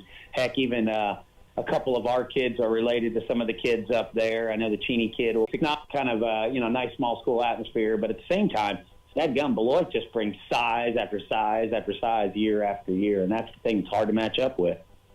Absolutely, and like we talked about, you guys a little on the shorter side. I know you got 6'2", 6'3", but that's really as tall as you guys go, especially going typically 8 deep.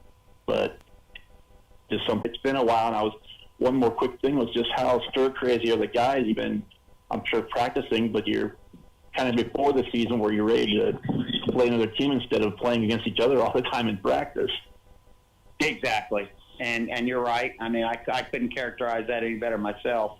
I mean, these guys are ready to go play against someone else. We got an awfully good team and a great league test to come back on, and they're looking forward to it. All right. Best of luck to your coach. It should be a great one here tonight. Beloit, here, you'll see him later on in the season back in Salina, but tonight, your first meeting with the Trojans right here in Beloit. We thank you again, Coach, Head Coach Brian Gormley of the Sacred Heart Knights. Thanks, Coach. Appreciate the time. Thank you. Appreciate it. Again, that is the head coach of the Sacred Heart Boys, Brian Gormley, as they get set for a big test here tonight against the Beloit Trojans. Take a break here. We will come back with more of our coverage here as you're watching and listening to Sacred Heart Basketball on Salina Post, presented by Salina Regional Orthopedic and Sports Medicine. The Bennington State Bank proudly supports local sports and wants each student to know that their hard work and talent is noticed and appreciated. At Bennington State Bank, they care about local communities and are committed to fostering long-term relationships through the delivery of excellent customer service, integrity, and fairness. From helping local businesses to supporting community youth and nonprofits to helping you purchase your dream home or invest in your future, Bennington State Bank is here to help. Give them a call to experience exceptional banking with hometown service. State Bank, your trusted hometown bank. Member FDIC.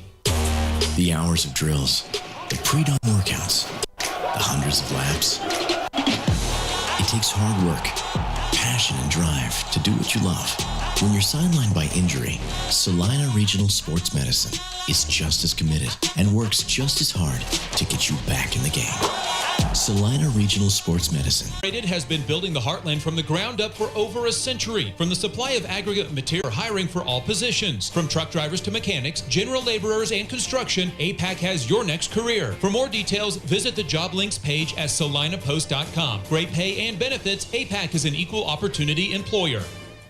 Maori Clinic is pleased to welcome obstetrician and gynecologist Dr. Mariah Jones. Dr. Jones is a Salina area native and is excited to return to her roots and care for the women of north central Kansas. She completed medical school and residency at the University of Kansas School of Medicine. Dr. Jones is joining Drs. Knox, Prendergast, Morgan, Ablard, and Roche at Maori Women's Clinic in Salina. Schedule your appointment with Dr. Jones by calling 785-827-7261 or visit MaoriClinic.com to learn why you matter more at Maori. Hometown Disposal is a locally owned and operated waste hauling company offering residential and commercial trash service. Hometown Disposal offers front load, roll off, and rear load disposal bins for all your waste hauling needs. Let Hometown Disposal assist you with all your daily, weekend, or seasonal cleanup jobs. Hometown Disposal offers waste disposal options that are simple, affordable, and stress-free. Hometown Disposal is the right choice for families, local business owners, and general contractors. Contact Hometown Disposal, Salina's premier. Looking to take the next step in your career? Consider an MBA from Kansas Wesleyan. You can complete the program fully online in as little as 1 year, and your last class is free. Want to be a part of one of the region's fastest growing universities? Visit kwu.edu/MBA today. That's kwu.edu/MBA. Back in Beloit, Adam Coulter and Avery Cadle on the broadcast. We'll get one more quick break in as we pause for our national anthem. Back after this, you're watching and listening to Sacred Heart Basketball on Salina Post. Hometown Disposal is a locally owned and operated waste hauling company offering residential and commercial trash service. Hometown Disposal offers front load, roll off, and rear load disposal bins for all your waste hauling needs. Let Hometown Disposal assist you with all your daily, weekend, or seasonal cleanup jobs. Hometown Disposal offers waste disposal options that are simple, affordable, and stress-free. Hometown Disposal is the right choice for families, local business owners, and general contractors. Contact Hometown Disposal, Salina's premier waste hauling solution. Looking to take the next step in your career? Consider an MBA from Kansas Wesleyan. You can complete the program fully online in as little as 1 year, and your last class is free. Want to be a part of one of the region's fastest growing universities? Visit kwu.edu/MBA today. That's kwu.edu/MBA. Whether on the field, court, or in the operating room, experience matters. A coach loves an experienced team just like a patient values an experienced doctor. Salina Ortho has ABOS board-certified physicians with over 40 years of orthopedic service. If you need help staying active or just want to discuss options regarding the newest techniques and services and specialties that Salina Ortho provides, see one of our trusted physicians or visit salinaortho.com. Salina Ortho, your voice, your choice, has present and future. Back to Beloit real quickly. Our starters here for the game for Sacred Heart coming in 9-0, 2-0 in the NCAA League. Head coach Brian Gormley. They will start the typical starting five all year long. Michael Matucci, 5'9" senior guard. Evan Bogart, 6'3" senior forward. Jet Samuelson, 6'2" senior forward. Max Ehrlich, 6' senior guard. And Jason Mars, 6'3" senior forward for Sacred Heart. Michael Matucci, Evan Bogart, Jet Bogart for the Knights. This will be Bryce Beisner for Beloit. Here's the opening tap. Beloit comes in 10-1. They're 3-0 in the league. Behind those two at 2-1 in the league. Their only loss, Ellsworth, was to this Beloit team. Shot missing. Rebound is Samuelson. And the referee's going to call a trap. No. Referee started winding the fist for a traveling violation, but stopped that motion and put the two thumbs in the air to call for a tie-up. Possession arrow favors the Knights. Inbound to Mars, short. In the hands of Bogart. Turnaround shot, up. No good again. Both teams a little tough luck shooting here early on. We've played just 45 seconds between these two. Again, Knights are 9-0 and 2-0 in the league. Beloit 10-1. 3-0, and by the way, that one loss last Saturday in the tournament against 6A, Olathe North, so no slouch. Boy, that one spun out. A little English on that one. Actually spun that out of the cup. Minute 10 gone by, and we're still scoreless here between Beloit and Sacred Heart here in our boys' game. Into the far corner to Mars. Mars to Samuelson between the rings and away from the ball. Can they call a foul away from the ball? This will be the first of the game. And they're going to call it on Noah Gerstner. Get these Beloit Trojan starters announced here. The first available opportunity to do so. There's Ehrlich with it, top of the key. Now Matucci. Back to Ehrlich. Ball fake there. Turning around. Left-hand pass to Mars on the right side, right corner. Matucci. Right lane line. In the lane is Samuelson. Left side. Dumped off to Mars, and he's blocked from behind. Tough call there. It looked from up here like it might have been all ball, but they're going to call this one on Quinn Eilert. His first personal, second team foul against the Trojans. Jason Mars to the free throw line to try and break the drought from both teams, and that one will not go. 6:17 to play. Opening quarter, we're still scoreless here between the Knights and the Trojans. Second free throw up. Also missing. So still a stalemate. So they're from the field or the free throw line. Neither team able to score as of yet. Up top, tipped away. Retrieving it was Eli Johnson. Back to the near side. To the wing. Back out high Johnson. And around the arc it goes. Long three, shot good.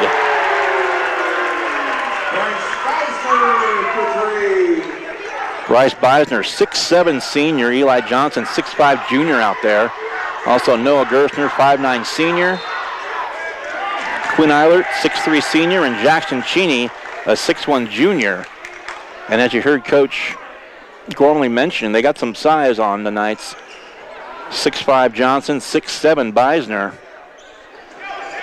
to contend with out there. And boy, Beisner at 6'7" showed off the shooting touch from three-point range, and it's 3-0 Beloit. And he's got the ball right now against Bogart, against really three jerseys in there, three blue ones, I should say. And the Knights, the shot missed. Matucci back down the floor. Mars for three, top of the key. Missed. Beloit ball again up three. We played 3 minutes here in the opening quarter between these two. Two teams atop of the NCAA Boys League standings. Free throw line, jumper up, good. Eilert with a couple. 5-0 Beloit. Matucci for Sacred Heart, right elbow, dumped off. Ehrlich with it, leading the scorer for the Knights. Now beyond the arc is Bogart. He'll drive. Ball tipped as a reaching in for was Eli Johnson, and he's going to be called for the foul. That'll be 3 on Beloit. The second personal foul on, or actually I take that back. They're going to call the foul on Quinn Eilert. That'll be his second personal.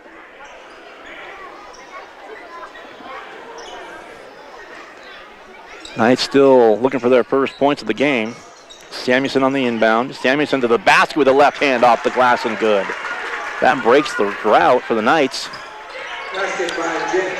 5-2.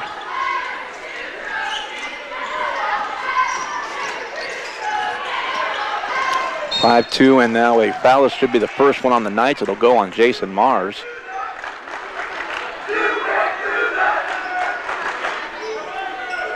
Probably can hear the student section in the background for Beloit making some noise.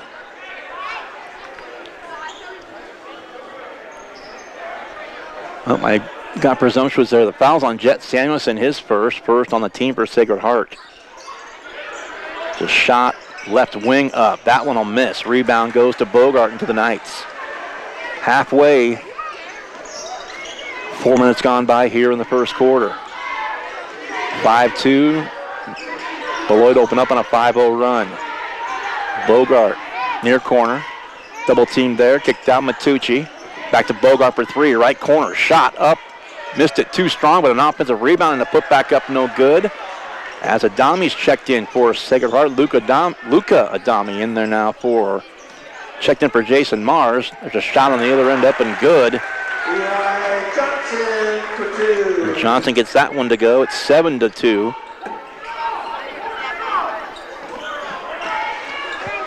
Matucci in the center circle for Sacred Heart. Now Bogart. Bogart hands it off to Matucci, left wing there. Driving. Dumped off to Luca Adami. Now Matucci for three right side. That's going to be missed, and those long bodies in there for Beloit. Another sub has come in. Emil Lachin at the more size. He's 6'5", and a junior out there. To the rack up, shot no good. And on the other end, Matucci's fouled, and he went sliding into the Beloit Trojan padding against the wall on the baseline, and some of the Knights fans wanted an intentional foul.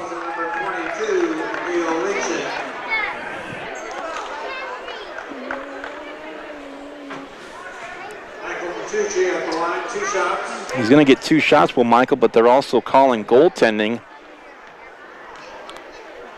on the way up as well. Free throws missed. 2:41 to play. 7-2.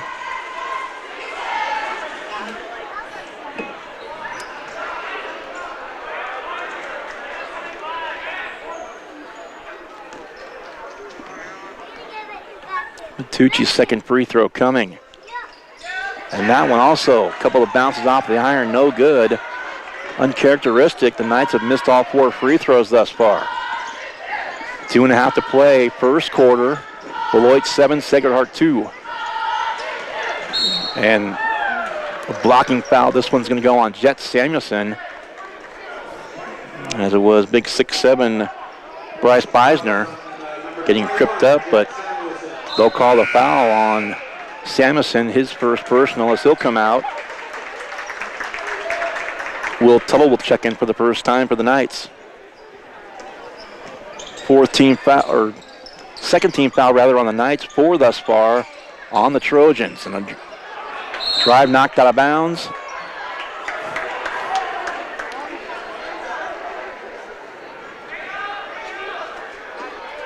Out of bounds, back to Beloit, right in front of the Knight bench to inbound it, right in front of the Knights' 3 coaches, as a matter of fact. To turn around in the lane in traffic, but basket no good. Putback is. Well, Beisner missed the first one, got his own board, put it back in for 2. He's got 5, and the lead is 7 at 9-2. 2 minutes to go, first quarter.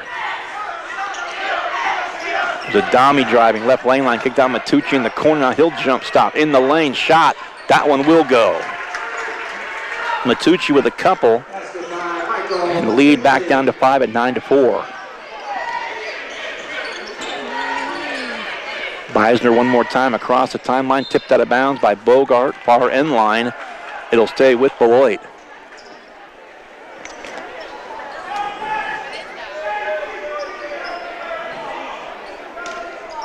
Beloit open up on a 5-0 run. They lead now 9-4 underneath again, and woo. Adami tied up with Beisner a bit.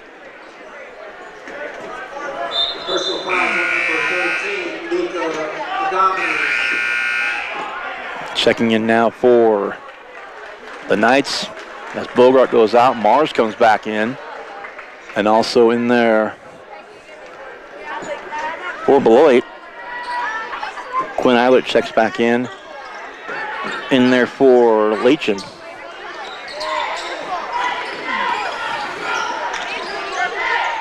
Out high with it right now. Bounce pass in the lane, reaching in, Mars, and tie up there. We'll see who it goes on. And also out there on the floor now, first time for Brody Litton, another 6'6" player. So they've got 6'6", 6'7", 6'5", and 6'5" have all seen the floor, those heights. And old coach mentioned it during pregame that, yeah, Beloit's got some size, that's for sure. Got some tall guys on this team. 3-ball, top of the key, buried.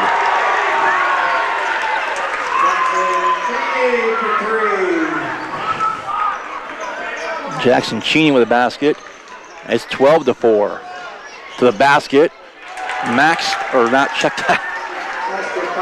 Walker Tuttle, or Will Tuttle rather. 12-6 the score.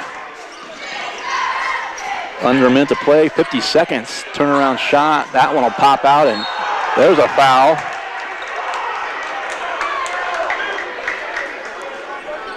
So 5 against Beloit. So coming down the other end, and the Knights really were up in arms because it was Max Ehrlich was fouled.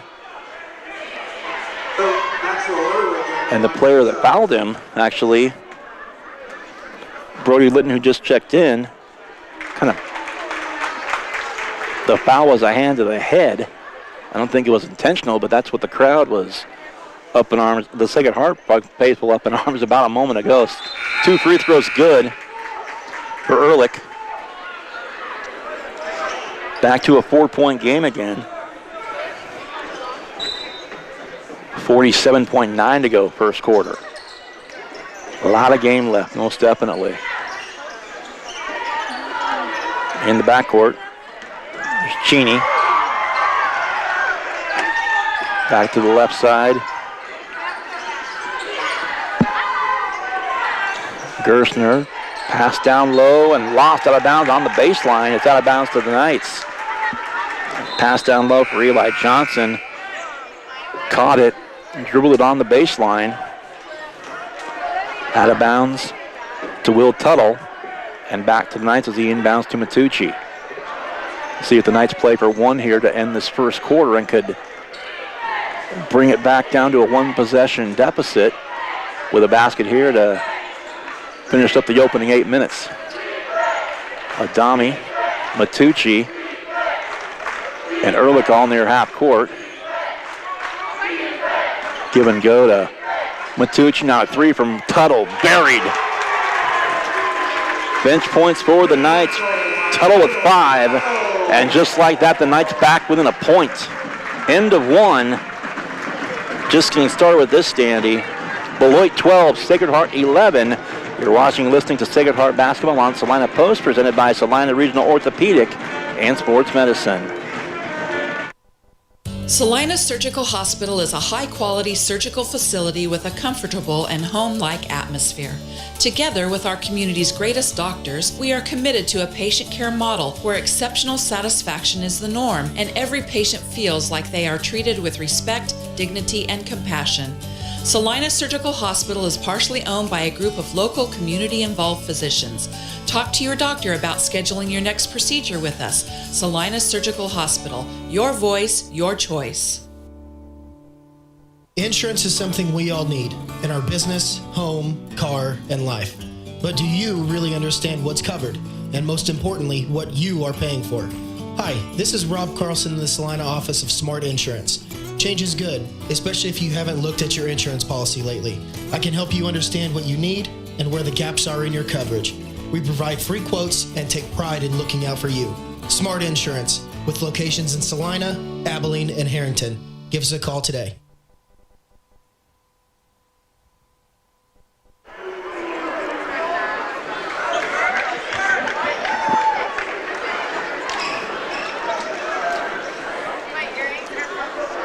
Eight minutes on the clock here back in Beloit. I'm Adam Coulter, Avery Cadle on the broadcast, and been brought to my attention both from back at the stations and here as well that our video is choppy or our video is buffering, whatnot. There's a shot up and good by Adami to give the Knights their first lead at 12 or 13-12, I should say. do want to apologize for the video.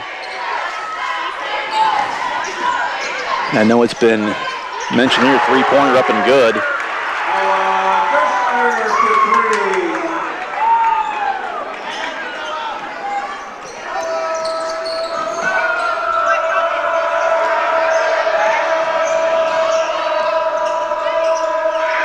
Shot on the other end to answer that three, no good.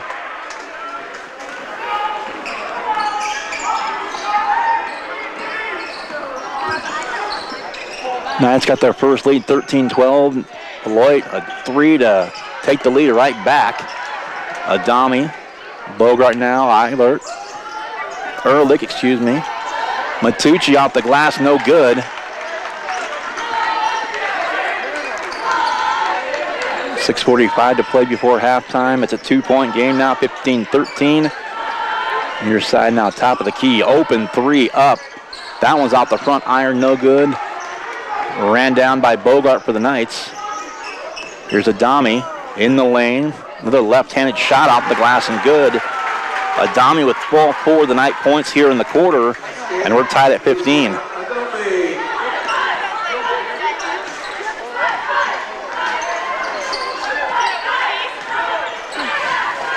Back to the near side, just inside the free throw line. A shot no good. Offensive rebound put back up is good. Johnson for two. Eilert missed, but Johnson did not. 17-15 Beloit. Here's Matucci. Back to the near side. Tuttle for three. Got another one. That's what he's been doing all year long. Three-point goal, Will Tuttle. Will Tuttle's got 8 off the bench already. Knights back up by 1 again, 18-17. Again, 2 of the 3 top teams tonight, and there the traveling violation against Beloit. Ellsworth with 1 loss in the league, only lost to Beloit. Beloit's only loss overall is to 6A, was to 6A Olathe North last Saturday in a tournament final. And the Knights 2 fewer games as Beloit 3-0 in the league, the Knights 2-0 in the league thus far. So Beloit's Sacred Heart and Ellsworth in a very half and half league. Those are the 3 top teams in the NCAA. Adami with it, drives, open 3, Matucci, right side, pops in and out. Rebound again, back to Cheney and back to Beloit. Cheney still with it now, passing the lane, little scoop up, no good. Rebound goes to Matucci. 5 minutes left before halftime. Knights by 1 with the ball, 18-17. Open 3 for 3. No good by Ehrlich. And out of bounds on the Knights fans.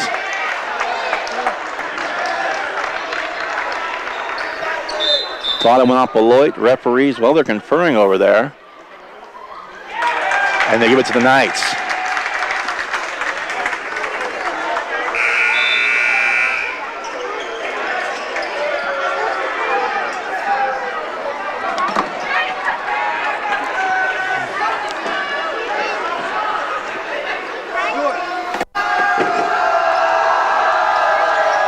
Tuttle inbound, Bogart. Bogart, Matucci, Will Tuttle in the corner, far side, and now a tie up and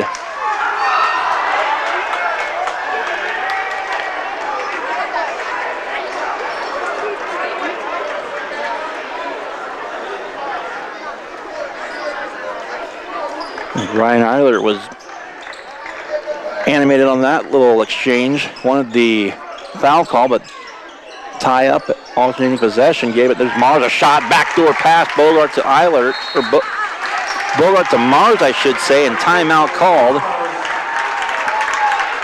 So Mars, his first 2. 20-17, Knights 4:39 to play in the second quarter. Timeout now, going to keep it right here for the moment, as looking at the individual scoring for Beloit. Quinn Eilert with 5, Jackson Cheney with 3, and also Eli Johnson with 4. Bryce Beisner with 5 for the Trojans. Meanwhile, for the Knights, Matucci's got 2. Samuelson 2. Ehrlich 2. Mars 2. Adami 4. And Will Tuttle leads them all with 8. But the biggest number of all right now is 20, as the Knights have come back. Took an early lead here in the second quarter. Lost it, got it back, and they lead now 20-17. And Beloit with the ball. So we're just over 4.5 minutes to play before halftime. Comes Beloit down the floor. It's a 3-point shot, left wing, near side, missing. Offensive rebound by Beisner to the basket. Baseline missed, out of bounds. It looked like Tuttle got a hand on it, and he did. They're going to call it Beloit ball. So we approach the midpoint of the second, as Adami is going to check back in. Mars kind of feeling it's like he might have got inadvertently hit in the mouth, maybe. Just kind of favoring his mouth a little bit. But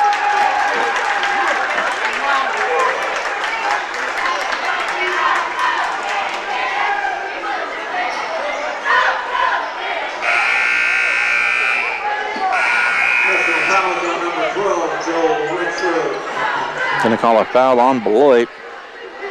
Joel Ruxrow.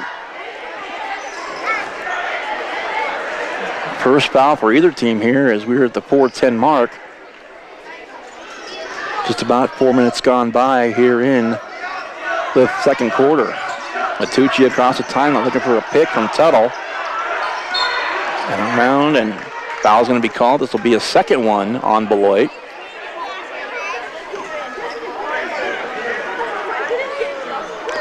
And this one's going to go Gerstner.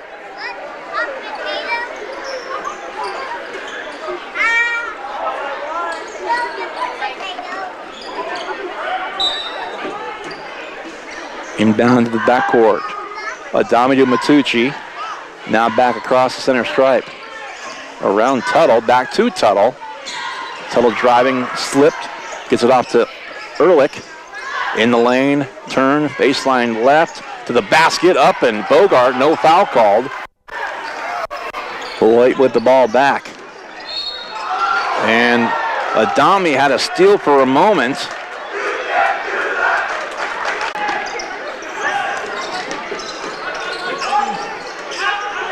Entry pass, left lane line again to traveling violation called on Bryce Beisner.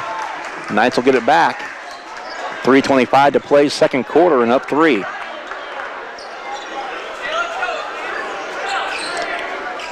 Matucci one more time.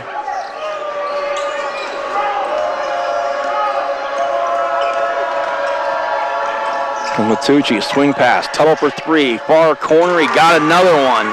11 off the bench for Will Tuttle. And Coach Gormley has told me more than once that you get, and Matucci call for the foul. Oh, Beisner.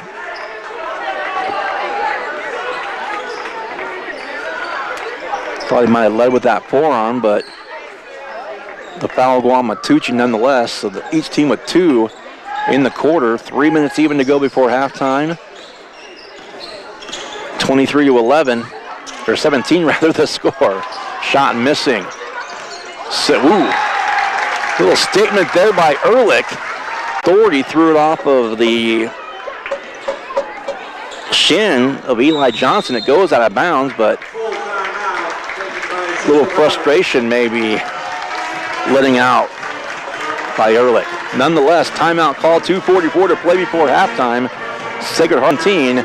This is Sacred Heart basketball on Salina Post, presented by Salina Regional Orthopedic and Sports Medicine.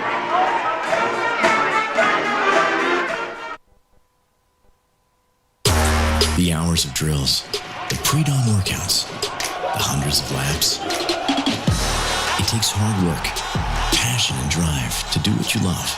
When you're sidelined by injury, Salina Regional Sports Medicine is just as committed and works just as hard to get you back in the game.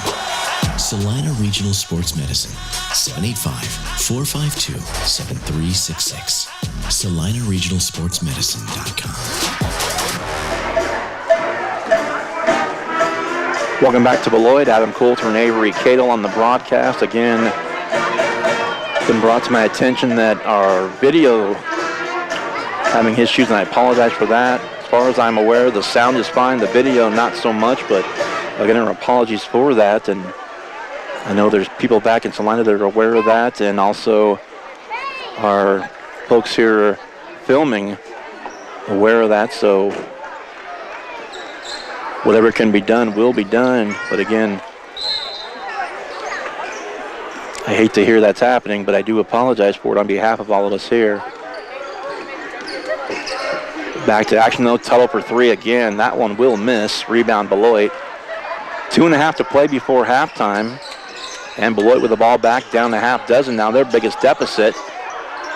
Shot off glass and good. Over, looked like four different. Beisner's got 5.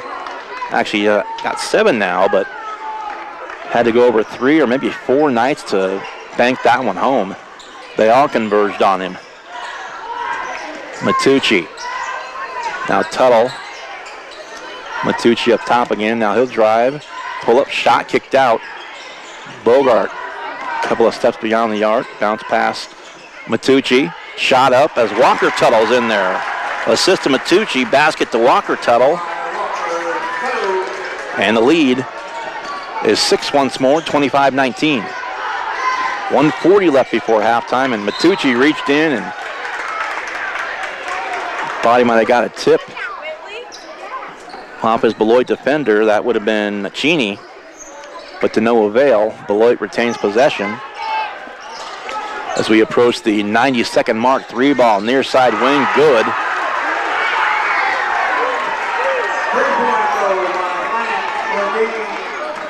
Lance Lundeen also out there. 6-footer. Basket good. That cuts the lead in half. 25-22. Like, tough one by Ehrlich. Quickly back down the floor. Just over a minute to go before halftime. Been a good one thus far. Open 3. Top of the key. Short. Long rebound. Offensive rebound. Ball fake there. Pop from behind by Ehrlich out of bounds. Out of the hands of Cheney. Final minute, 57 seconds even to go before halftime. 3-point game, 25-22 Knights.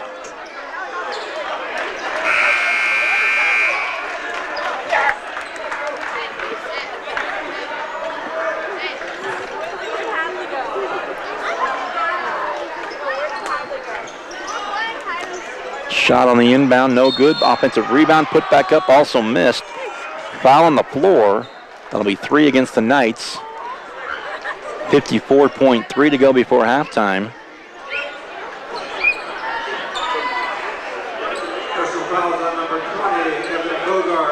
Bogart called for his first personal foul.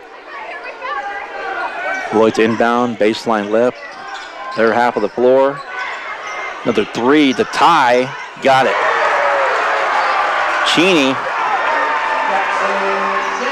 has 6. 2 threes. Erases a 6-point lead for the Knights. They're all tied up at 25. 35 seconds left. The Knights might play for 1 to end the half. Just about what you expect from these two. Been in this gym a lot of years. Always fun when these two get together. Whether it's here or in Salina, frankly. 14 seconds, 13. Matucci between the rings. 10 seconds left before halftime, 25 all. Matucci keeps it. 4 seconds, 3 seconds in a crowd. Matucci to Bogart at the horn. I think he got it off late, so it won't go anyway. We are through the opening half. Right back where we started, 25-25. The Knights and the Trojans. We will come back at halftime with more. 25 apiece in a dandy, and looking forward to the second half. More of it. 25 for the Knights, 25 for the Trojans. Back after this. It is halftime here from Beloit. And this is Sacred Heart Basketball on Salina Post, presented by Salina Regional Orthopedic and Sports Medicine. The Bennington State Bank proudly supports local sports and wants each student to know that their hard work and talent is noticed and appreciated. At Bennington State Bank, they care about local communities and are committed to fostering long-term relationships through the delivery of excellent customer service, integrity, and fairness. From helping local businesses to supporting community youth and nonprofits to helping you purchase your dream home or invest in your future, Bennington State Bank is here to help. Give them a call to experience exceptional banking with hometown service. Bennington State Bank, your trusted hometown bank. Member FDIC. The hours of drills, the pre-dawn workouts, the hundreds of laps.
The Bennington State Bank proudly supports local sports and wants each student to know that their hard work and talent is noticed.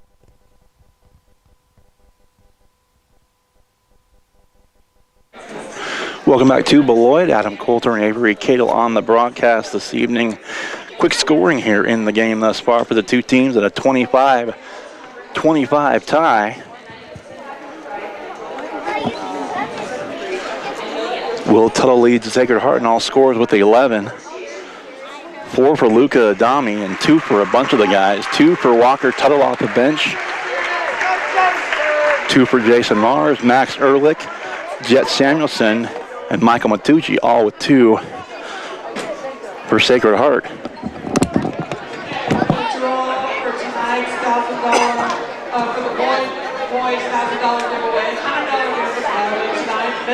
Excited. She's been texting me since last week for this opportunity. Meanwhile, for Beloit,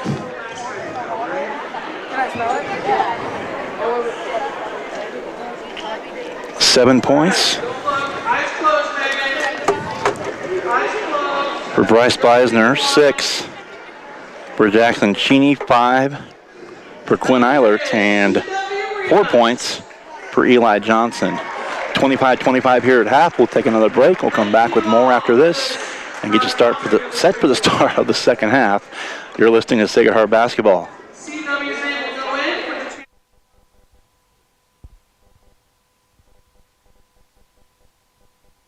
The Bennington State Bank proudly supports local sports and wants each student to know that their hard work and talent is noticed and appreciated. At Bennington State Bank, they care about local communities and are committed to fostering long-term relationships through the delivery of excellent customer service, integrity, and fairness. From helping local businesses to supporting community youth and nonprofits to helping you purchase your dream home or invest in your future, Bennington State Bank is here to help. Give them a call to experience exceptional banking with hometown service. Bennington State Bank, your trusted hometown bank. Member FDIC. The hours of drills, the pre-dawn workouts, the hundreds of laps. It takes hard work, passion, and drive to do what you love. When you're sidelined by injury, Salina Regional Sports Medicine is just as committed and works just as hard to get you back in the game. Salina Regional Sports Medicine, 785-452-7366. SalinaRegionalSportsMedicine.com. APAC Kansas Incorporated has been building the heartland from the ground up for over a century. From the supply of aggregate materials, hot mix asphalt, and concrete to the construction of roads and bridges, we do it all. You've seen our trucks, and now we want to hire you. APAC in Salina is growing, and we are hiring for all positions. From truck drivers to mechanics, general laborers, and construction, APAC has your next career. For more details, visit the job links page at salinapost.com. Great pay and benefits, APAC is an equal opportunity employer. Maori Clinic is pleased to welcome obstetrician and gynecologist Dr. Mariah Jones. Dr. Jones is a Salina area native and is excited to return to her roots and care for the women of North Central Kansas. She completed medical school and residency at the University of Kansas School of Medicine. Dr. Jones is joining Drs. Knox, Prendergast, Morgan, Ablard, and Roche at Maori Women's Clinic in Salina. Schedule your appointment with Dr. Jones by calling 785-827-7261 or visit MaoriClinic.com to learn why you matter more at Maori. Hometown Disposal is a locally owned and operated waste hauling company offering residential and commercial trash service. Hometown Disposal offers front load, roll off, and rear load disposal bins for all your waste hauling needs. Let Hometown Disposal assist you with all your daily, weekend, or seasonal cleanup jobs. Hometown Disposal offers waste disposal options that are simple, affordable, and stress-free. Hometown Disposal is the right choice for families, local business owners, and general contractors. Contact Hometown Disposal, Salina's premier waste hauling solution. Looking to take the next step in your career? Consider an MBA from Kansas Wesleyan. You can complete the program fully online in as little as 1 year, and your last class is free. Want to be a part of one of the region's fastest growing universities? Visit kwu.edu/MBA today. That's kwu.edu/MBA.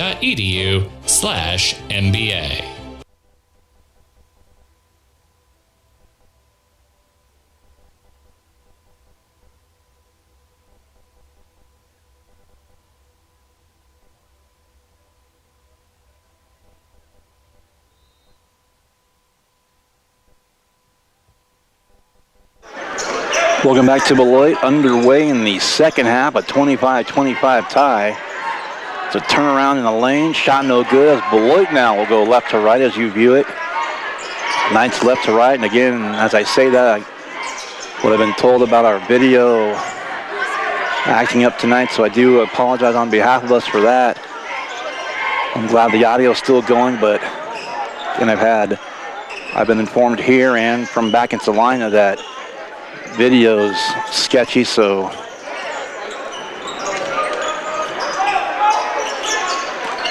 anyone that can fix it has been made aware of it, but that's beside the point. I do apologize for it. The shot from Ehrlich from long range from the far corner, and now a foul's going to be called. Go get him deep.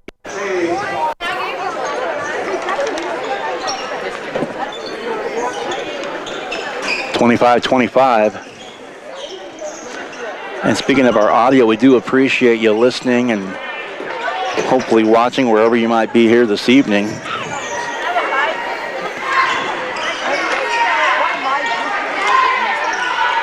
I always love hearing the different places that we're going out to online, and appreciate every one of you. 25 apiece still as we played a minute 15 here in the third, and right back, or still where we were at halftime. There's a shot off glass missing, and Jet Samuelson for the Knights, Eli Johnson for the Trojans get tied up. And they're going to call a foul on Johnson. His first personal, second team foul early on here against the Trojans. Still 0 at this point for the Knights here in the third quarter.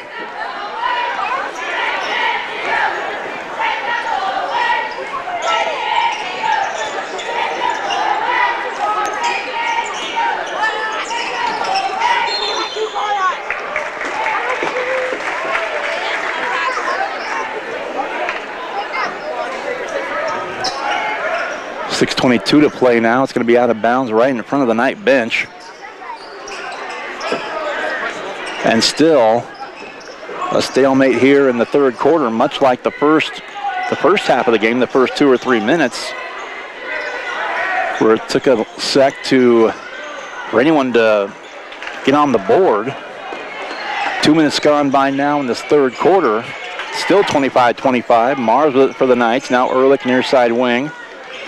Spinning at the free throw line. Mars in the corner, near side Samuelson. Now to Matucci, nice pass up, but couldn't get the shot to go. Another chance, third chance up and good. Samuelson, Johnny on the spot. He's got 4. Right place, right time as second and third chance baskets. Put the Knights back on top, 27-25. Another break right now, 30-second break. We'll take it. This is Sacred Heart Basketball on Salina Post, presented by Salina Regional Orthopedic and Sports Medicine. The hours of drills, the pre-dawn workouts, the hundreds of laps. It takes hard work, passion, and drive to do what you love. When you're sidelined by injury, Salina Regional Sports Medicine is just as committed and works just as hard to get you back in the game. Salina Regional Sports Medicine, 785-452-7366. SalinaRegionalSportsMedicine.com.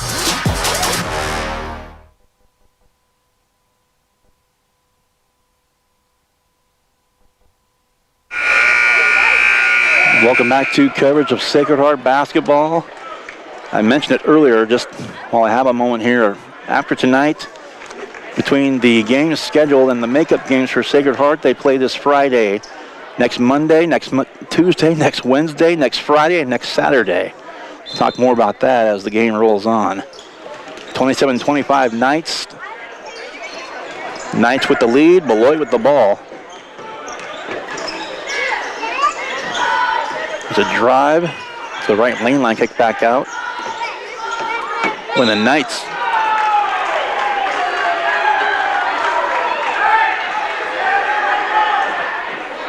wow. A pass, it looked like. Mars called for a foul. Looked like for all the world like it was tipped and Johnson just missed the pass, but nonetheless, There's Beisner. In a crowded Knights, shot up, missing, but he's going to shoot.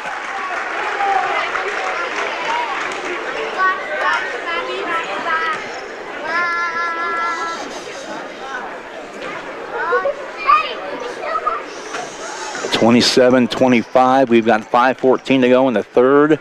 That's Marr's second free throw. The basket good by Beisner.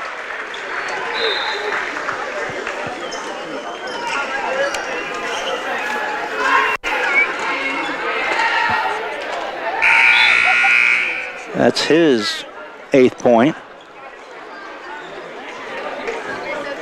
As Jackson Cheney goes out, back in once again. There's Lance Lundeen. Free throw's good, so making them both to tie at 27 is Beisner. Now the Knights quickly back down the floor. Up high, Ehrlich down the lane. Far corner to Jet Samuelson. Or rather, check that. That's Luka Adami who's checked in for the Knights now. Between the rings, there's Bogart driving. Right low block kicked out to the wing. Adami to the rack and blocking foul called. Foul's going to be called on Quinn Eilert against Beloit. His third, also the third on the team with 4:51 to play here in the third. Fouls on the floor, no shots, inbound to Adami on the right side. Up top driving, now Bogart, right baseline. Little jumper up, that'll miss off the heel, tip back out. Nice save by Matucci at the half-court stripe. Adami, ball fake, and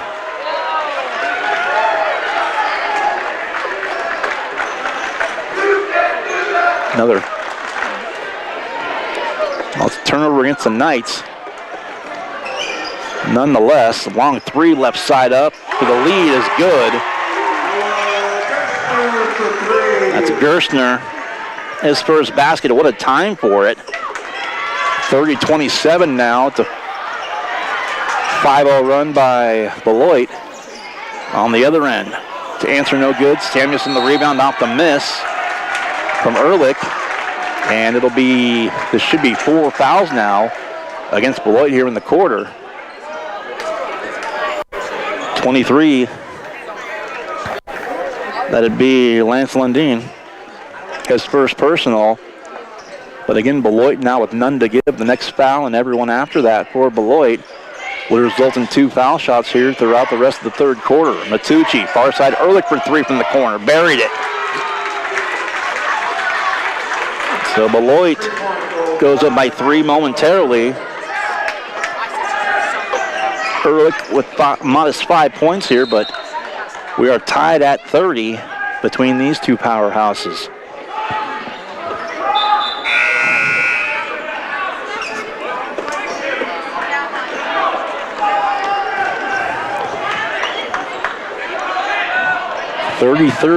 We're a second, no, check that, actually 6 seconds past the midpoint, 3:54 and counting now remain here in the third. And we're tied again at 30 apiece. The 3, far corner, well off. Rebound to Ehrlich for the Knights. Now Samuelson and Bogart. Back to Ehrlich. Ehrlich for 3 up top. Got another one. Ehrlich puts the Knights up 3. A little 6-point swing from down 3 to up 3 now. 2 straight threes, and it's 33-30 Knights, and now a foul called.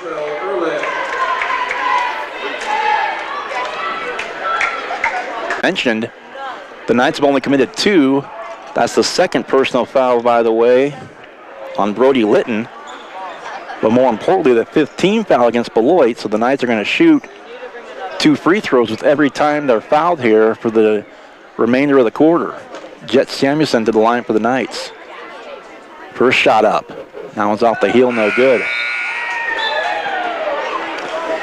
33-30, back and forth. And again, these two teams, 2 of the 3 at the top of the NCAA league standings, along with Ellsworth. Matucci steals it, buries the basket, 4 points for him, and the lead's 5. 5-point lead for the Knights now, 35-30. Tipped around and right into the hands of Jet Samuelson. Knights collect one more time. Under 3 to play in the third, but the Knights with possession and the 5-point lead. Here's Ehrlich. Bounce pass to the baseline. Now Bogart thought about a 3 from the left wing. He'll go down the lane anyway as Ehrlich goes down. But the timeout called by Beloit. Knights a 10-0 run that quick. They go down 30-27. Now lead it 37-30. 2:39 to play, third quarter. Sacred Heart by 7, 37-30. You're listening to Sacred Heart Basketball on Salina Post, presented by Salina Regional Orthopedic and Sports. It takes hard work, passion, and drive to do what you love. When you're sidelined by injury, Salina Regional Sports Medicine is just as committed and works just as hard to get you back in the game. Salina Regional Sports Medicine, 785-452-7366. SalinaRegionalSportsMedicine.com. Back in Beloit, Adam Coulter, Avery Cato on the broadcast. Third foul called.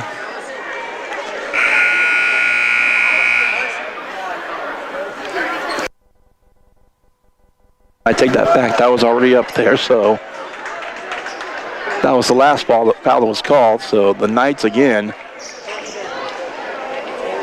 in the bonus as Beloit committed 5 fouls here in the quarter. Knights just 2 against them. Still 2:39 to play here in the third. The Knights just went on a 10-0 run that's still active. They were down 30-27 and just that quick come right back and now lead at 37-30. 10-point swing. Beloit ball down 3 possessions now. Advantage Sacred Heart. The shot baseline left, that's up and good. Leads down to 5. Tyler with another basket with 7 points now on the other end. 3 ball by Tuttle, that one will also miss. And the rebound taken back again by Beisner. Now Eilert back down the floor, 3 ball from the big fella, up and no good. Offensive rebound, turnaround short, rebound Knights, and now a foul going to be called. Has some frustration starting to show now. Beisner missed, big 6'7" senior, missed the 3 ball. Johnson got the rebound but missed the short jumper and then commits the foul, and the body language shows some frustration on his part. So back to the line come the Knights. Matucci. And the Knights overall have really struggled from the charity stripe tonight. Matucci with the second shot coming. We've got an even 2 minutes to go here in the third. Knights by 5. Knights by 6. Matucci with another basket.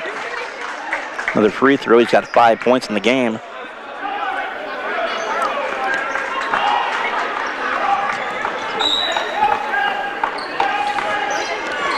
(38-32).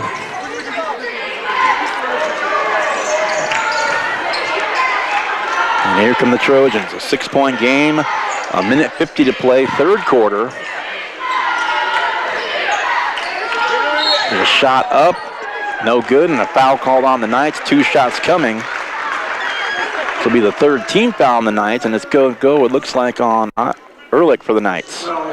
And it is just his first personal. Third team foul. To the free throw line is going to be Jackson Cheney for Beloit. Free throw up, good.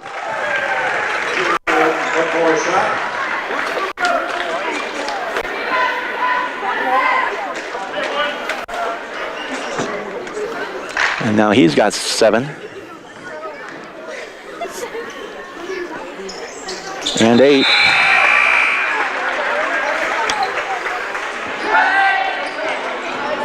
So Will Tuttle's out there to inbound. Luca Adami in there. Jet Samuelson, Max Ehrlich, and Michael Matucci for the Knights.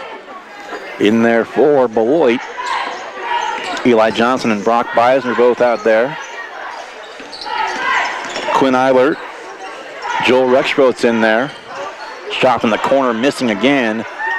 And hauling in the rebound, Beisner. And down the floor. Also out there is Noah Gerstner for Beloit.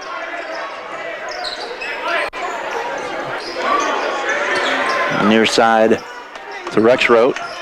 Pass and a block from behind by Matucci. Thought he got the ball, but referees say otherwise. 38-34.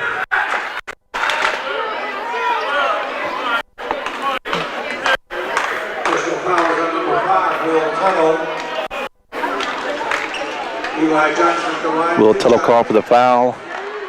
38-34 Knights, 1:11 to go, third quarter. Free throws up, and that one will miss. Eli Johnson at the line.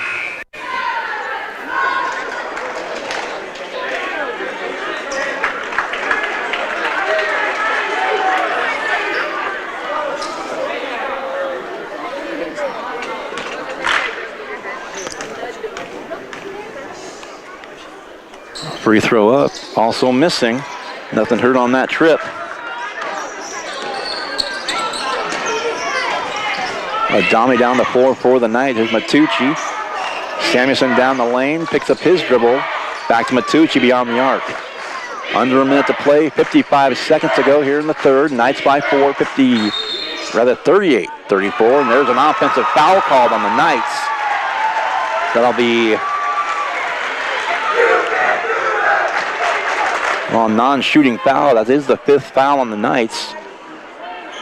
It's like they're going to call it on Matucci. No, I take that back. It's Adami, his 3rd. But the offensive foul, it's going to be, even though it is the 5th foul, there'll be no shots with it being called the charge. But Beloit does have the ball back, down 4, 38-34. 50 seconds left here in the third quarter. So now trying to chip away at this lead a little bit more are the Trojans. 38-34, entry pass. Beisner off the glass and good. We're down to a 2-point game.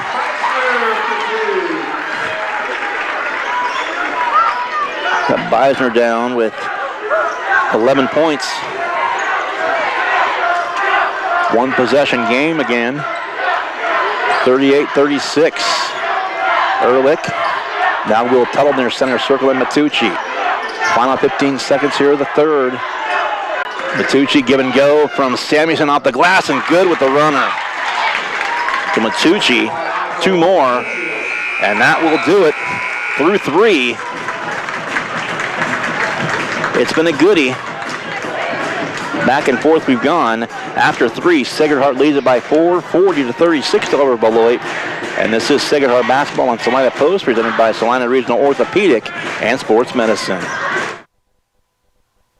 Salina Surgical Hospital is a high-quality surgical facility with a comfortable and home-like atmosphere. Together with our community's greatest doctors, we are committed to a patient care model where exceptional satisfaction is the norm and every patient feels like they are treated with respect, dignity, and compassion. Salina Surgical Hospital is partially owned by a group of local community-involved physicians. Talk to your doctor about scheduling your next procedure with us. Salina Surgical Hospital. Your voice, your choice. Insurance is something we all need in our business, home, car, and life. But do you really understand what's covered? And most importantly, what you are paying for? Hi, this is Rob Carlson in the Salina office of Smart Insurance. Change is good, especially if you haven't looked at your insurance policy lately. I can help you understand what you need and where the gaps are in your coverage. We provide free quotes and take pride in looking out for you. Smart Insurance, with locations in Salina, Abilene, and Harrington. Give us a call today. Back in Beloit, 8 minutes on the clock for the fourth quarter. Knights are going to start with a 4-point lead, but as we said coming into this one, these were the top 2 teams. Beloit leads the league with a 3-0 record. The Knights 2-0. And Ellsworth right behind it, 2-1. Their lone loss on the season to these Beloit Trojans. So this one of several games that'll go a long way to deciding which one of those 3 teams is going to take the league championship this season. 20 seconds gone by, early fourth quarter. Knights 40, Trojans 36. Knights with the ball. Samuelson near side to Bogart in the left corner. Now Matucci, left lane line, pivoting, still pivoting. Beyond the arc, Samuelson, Mars, as the 5 starters for the Knights are back on the floor. Ehrlich to Mars once again, right lane line. Swing past Samuelson, shot up, missing badly. And a foul's going to be called. See if the referee holds up a 1 or a 44. And it will be 44 as Matucci's going to be fouled by Eli Johnson. That's his third for Beloit's Eli Johnson. Knights are going to get the ball back. 45 seconds gone by fourth quarter. And a 40-36 lead with the ball into Samuelson. Jason Mars right lane line, near corner, Ehrlich for three. Buries it. So Ehrlich only had 2 points at halftime. 2 threes in the third, another 3. Now he's got 11, and the lead is back up to 7, 43-36 Knights. Turnaround shot, tough one, missing by Beisner, and the Knights with it back. Up 7, there's another 3-point shot, and that one's going to miss. And that coming down. Well, there, Samuelson was the one that got knocked down, but he's going to pick up the foul as well. As for Jett, that'll be his third personal. Each team with 1 here early on in the fourth. 6:41 to play in regulation. Knights 43, Trojans 36. Quickly back down the floor comes Beloit. Beisner hands it off, 3-point shot, right wing is up. That pops in and out, no good for Cheney. Knights with it back now. Matucci to the basket, left hand, blocking foul against Beloit. That's going to be 4, and again, Eli Johnson. Or is that 5? It's his 4th, but boy, again, I mentioned last foul he was called for, that body language. Not a happy young man right now at all. Matucci, free throw, good.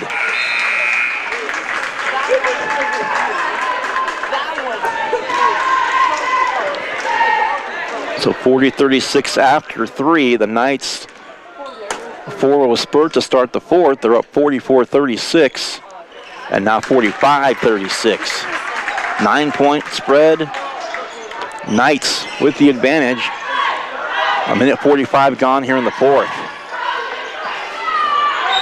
And out of bounds, the pass goes, and the Knights force another turnover, far sideline. The ball skips out of bounds. The Knights make sure not to touch it, and it does go out of bounds. They call it off. Of the Trojans, say the referees. Right side Bogart, up top Mars. Left side, now spinning the elbow left side to Bogart. With it, still with it now. Beyond the arc, Bogart back to Ehrlich. There's a shot with the left hand short. Beloit ball. My apologies, I know I've said Eilert instead of Ehrlich several times here in the game where there's an Eilert playing for Beloit, but my apologies for that. It's a foul on the other end with 5:38 to play in the game, a 45-36 lead for the Knights, and this foul is going to go on Bogart. His second, and each team rung up with 2 here in the fourth quarter. Beisner at the free throw line, the big 6'7" senior, and he missed that one. So the Knights have really, I mentioned that Beloit's had a 6'7" guy in there, a 6'6" guy in there, a 6'5" guy in there. They've definitely got some height on this team, but the Knights have kind of weathered that storm. Got Johnson in particular in foul trouble. And some long faces right now on that Beloit bench. Still 5.5 to play. The Knights up by 8, 45-37. And there's a foul called. Rexroth called for the foul for Beloit, so 5:28 remains in the game. That's the third team foul against Beloit. Knight ball, baseline left. And it goes to Ehrlich. Now Bogart, left side in the lane, spinning again. Shot short off the front iron. One bouncing off, and Basket no good, but some more time burns off that clock as we approach 5 minutes to go in the game. Shot from the right baseline is up and good. That was Eilert for Beloit now, and even 5 to play and under 5 to go in the game now. 45-39, back to a 2-possession lead now. Knights by 6 with the ball. There's Samuelson. Now in the center circle, Ehrlich for Sacred Heart. And he's going to be fouled again, so that's 4. That was the last foul Beloit had to give. The next one will put the Knights in the bonus. So the 3rd foul called now, and again, that was on Rexroth. Into the backcourt. Bogart to Ehrlich, rather. Looking for a pick around Mars to his right. Swings it back to Mars for 3, left wing, shot, good.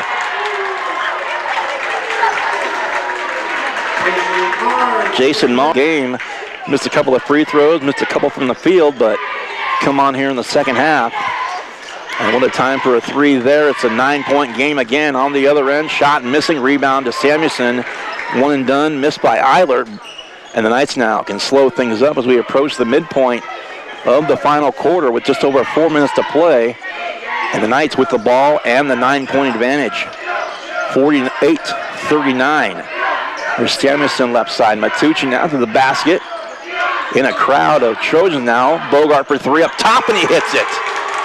12-point lead. That's the only starter that hadn't scored yet, and Bogart with a big 3.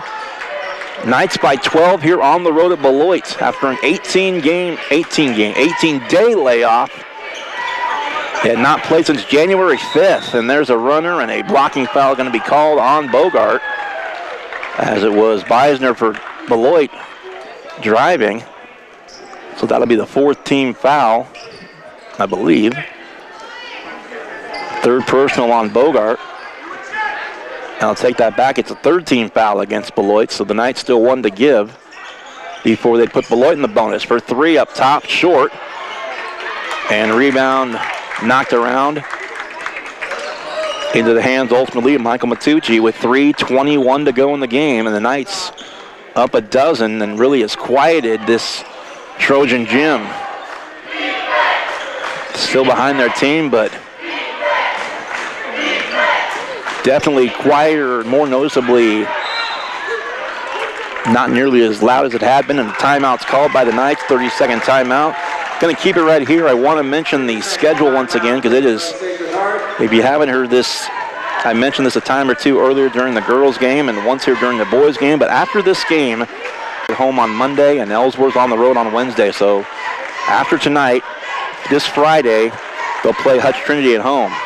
Monday the 29th, after the weekend off, they'll play Republic County at home, Annapolis, and Saturday the 3rd, they'll take on Concordia at home. So 6 games in 9 days.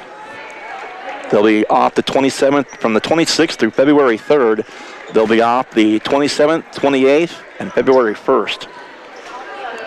That's going to be a grind. With so many games being postponed that got to squeeze them in where you can, and that's what Coach had told me. There's a shot missing. Coach Gormley had mentioned that was the Wednesday. That was the day that, because on the Sacred Heart website, it showed the rescheduled date for the Republic County game, but it said canceled was the Ellsworth game, and I just wanted clarification on that, but Coach said no, they're going to, actually both coaches told me they're going to play it, but they had an open date that they both had in common, and the Knights are going to be well battle tested after that grind. There's a shot, good. And that's going to cut the lead down to 10. Timeout, 2:46 to play in the game. 51-41. We will come back after a quick break. You're watching, listening to Sacred Heart Basketball on Salina Post, presented by Salina Regional Orthopedic and Sports Medicine. The hours of drills, the pre-dawn workouts, the hundreds of laps. It takes hard work, passion and drive to do what you love. When you're sidelined by injury, Salina Regional Sports Medicine is just as committed and works just as hard to get you back in the game. Salina Regional Sports Medicine, 785-452-7366. SalinaRegionalSportsMedicine.com. Welcome back to Beloit. Beloit came in 10-1, 3-0 in the league. The Knights came in 9-0, 2-0 in the league with a couple of postponed games and no mid-season tournament scheduled for the Knights, so a couple of fewer games played thus far. Sacred Heart up by 10. Beloit in danger of falling to 3-1 in the league, their first loss. And the Knights would be by themselves in the driver's seat in first place in the league with this win if they hold on. 2.5 to play in regulation. 10-point game, Matucci. Ehrlich thought about a three from the near corner. Gives it up, so right now the Knights just burning a little clock. 2:20 left, and there's a foul. And that's going to be 5 against Beloit. Knights have 4 running up against them, so we're going to be shooting free throws the rest of the way. Knights officially in the bonus. The Trojans will be in the bonus with the Knights' next foul called. Shot good. Bogart buries the free throw. He's got 4 points all here in the fourth quarter. What a time for him. Free throw up and good. Really quiet in the first 3, at least scoring-wise, was Evan. And really one of the catalysts for this lead the Knights have built and keeping it at 12. There's a 3 up and good. 3-point goal, Jackson Cheney now 11, but still Beloit down 9. 2 minutes to play here in the final quarter. And there's a reach in and a foul. This will go against Beloit one more time. And Bogart's going to go back to the free throw line one more time.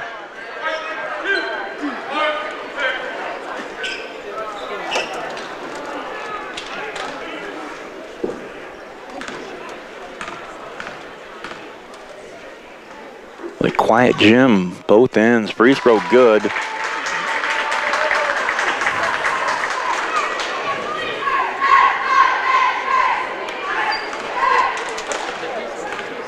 Senior really coming alive scoring-wise here in this fourth quarter, and that was his first free throw miss.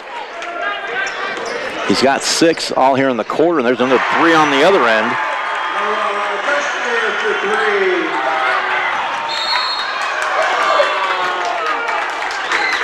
Gerstner hits a 3, cuts the lead down to 7. Still a 3-possession game, but another foul called. That's going to be the second foul called on Cheney. 54-47, back to the free throw line. This time, Max Ehrlich buries it. So the Knights, I mentioned, really had struggled earlier in the game from the free throw line. The only 2 makes they could muster was Max Ehrlich back in the first quarter, but they'd been multiple trips where they were 0 for 2, but now here in the fourth, Matucci's buried a couple, Ehrlich just buried a couple, and Bogart's 3 of 4. Scrum for the ball, far side, tie up, possession arrow to Beloit. Coach Gormley, his hands on his head in disbelief at that call, but back to action. There's another 3 from the far wing this time. Put back, good and 1. You can hear the home folks in the background. Got 3 points here in the fourth. He's got 14 for the game. And that cuts the lead back down to 7. A minute 35 to play in regulation. Knights hanging on up 7. This and 1 free throw can make it a 2-possession game again. Free throw up, and it rolls out. Rebound Knights. Ehrlich's going to be fouled. He had a couple different players around. He had Gerstner, and Eilert. They're going to call the foul on Gerstner, his third. Beloit remains over the limit. And again, an even 90 seconds left in the game. Knights by 7. And Ehrlich back to the free throw line for the Knights. Free throw's good. So Ehrlich 3 for 3 in the quarter. And now he's got 14. 6 here in the fourth quarter. And 7.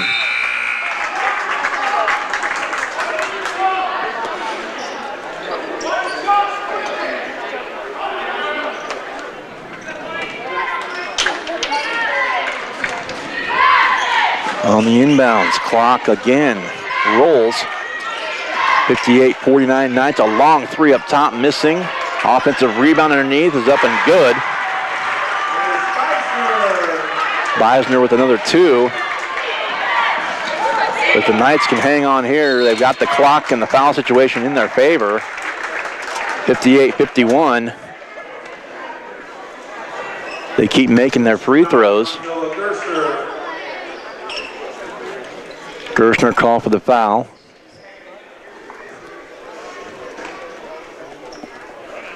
Or is he? The gym has gone silent.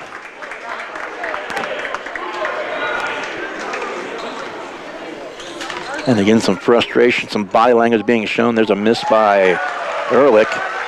1:08 to play in the game. 58-51. It's still a 3-possession game, make or miss. And the second one, that one also pops out. So now, can't, boy, no foul called there. Steal, and foul's going to be called on Sacred Heart this time. Gerstner got the basket, then a quick steal, and a foul called on the Knights into the free throw line is going to be Jackson Cheney. As the Trojans now within 5 with 54.1 to go. So foul called on Jet Samuelson, his 5th. So he's going to foul out of the game with 4 points. Nice hand from the crowd here at Sacred Heart. Or here, I should say, from Sacred Heart at Beloit. 5-point game, but like 2 big free throws here could cut it to a 1-possession game. Free throws up and good. And now with 12 points is Cheney. The lead is down to 4. Second one, buried them both.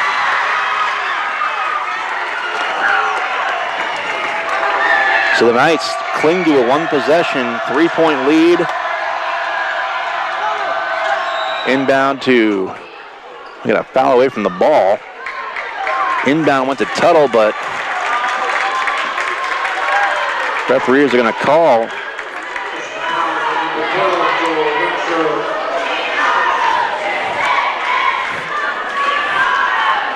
Rex wrote his 4th foul.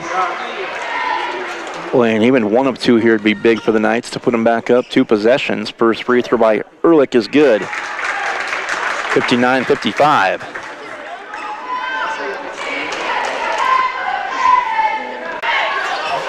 The 3 from the wing right up, missing badly. Rebounded Dami, and he's going to be fouled. So now back to the Knights. 41.1 to go. Knights 59-55, so make or miss both of them. It'll be a 2-possession lead, but the Knights could extend it to 6 with a couple here from Adami. 41.1 to go. Again, the gym almost eerily quiet.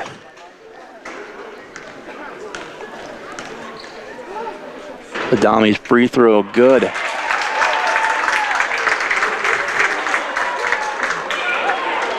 making it look easy, real calmly, just buries a clutch free throw. It's a 5-point game. Second one up. That one's going to roll off.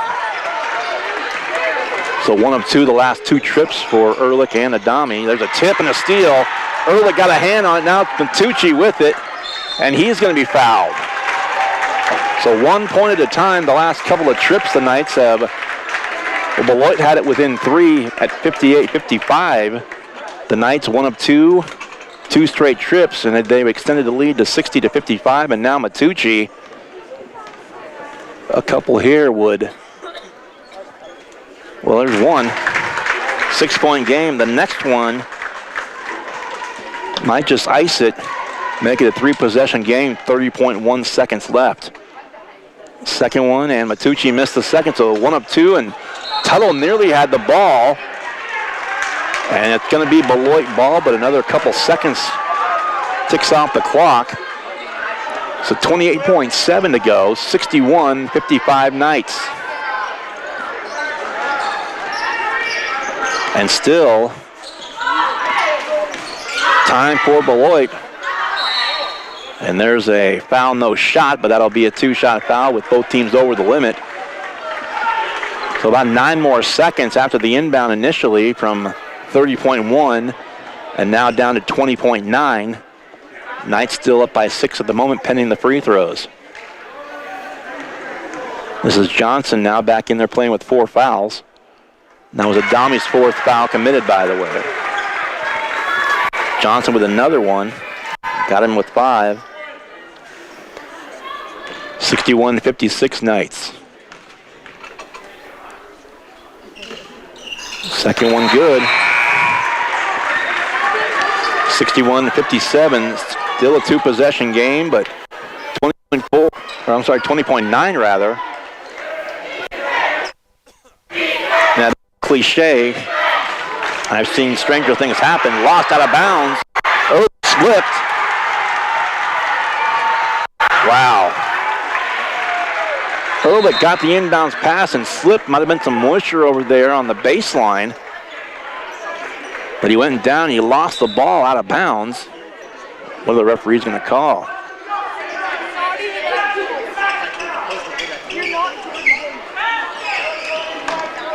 Well, the referee, one of them anyways, over there wiping up some perspiration. Beisner is out of bounds on the baseline looking for the inbounds. So actually 2 referees over there wiping whatever moisture. Actually, all 3 were over there a moment ago. One referee comes back, tosses the towel to Beloit head coach Ryan Eilert. So out of bounds to Beloit underneath their own basket. There's Beisner over 3 Knights, 61-59.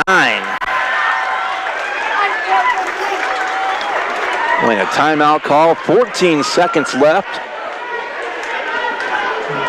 Little nail biter, to say the least. 61-59. The Knights led by as many as 12 here in the 4th, and slowly but surely, the Knights were holding serve, hitting their free throws. Then they've got cold. They've been 1 of 2 their last 3 trips, which has allowed Beloit, between their threes they've been hitting,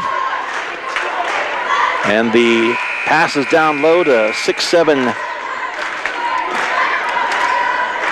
Bryce Beisner. And now a couple of free throws just now. And all of a sudden, it's a 2-point game. Both teams over the bonus. Possession arrow in favor of the Knights. 14 seconds left and 61-59 the score. The Knights cling to a 2-point lead with the ball as they'll go the length of the floor. And I mentioned it's almost eerily quiet moments ago. It ain't quiet no more. Inbound. Matucci, Beloit got the ball. Beloit's got it. 9 seconds. 8. Shot down low. Put up. Missed. 2.7 to go. What's the call?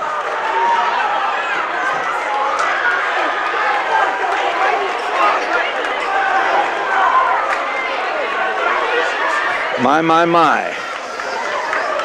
Second foul called. It's going to go on Will Tuttle and put Beisner at the free throw line. First shot up and good. We may be heading towards OT.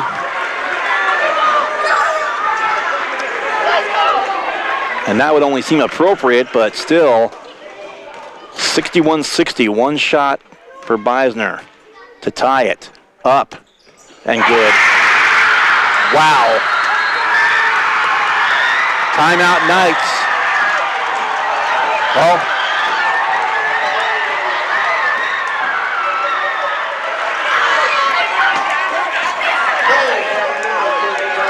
I've got some of the Beloit students right next to me. You can probably hear them. I don't know how you can't.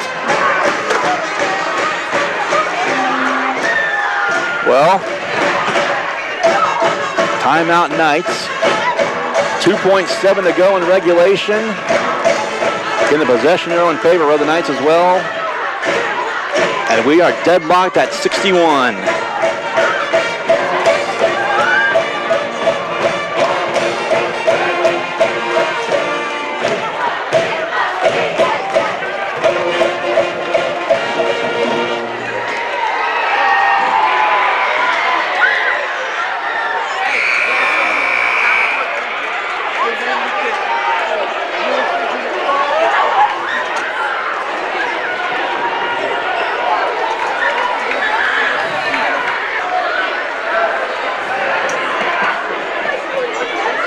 So it'll be Bogart to inbound as the Knights will go the length of the floor.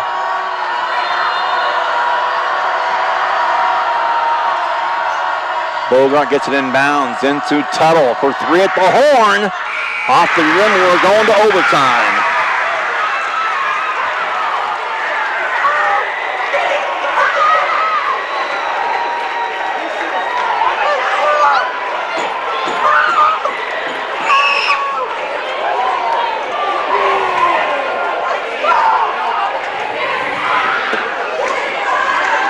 Well, give Beloit credit. They were down double figures, and they started chipping away, and they did not give up. 4 minutes on the clock now. First overtime game of the season for the Knights. And it was only appropriate it was here in Beloit.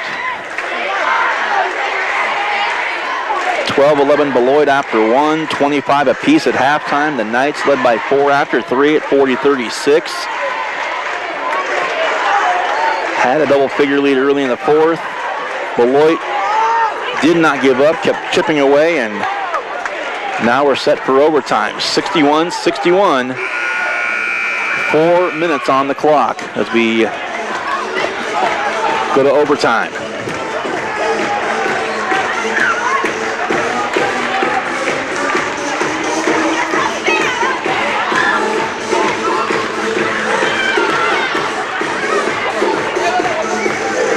Well, the jump center is going to be Beisner for Beloit. Bogart for the Knights, and Beloit controls it.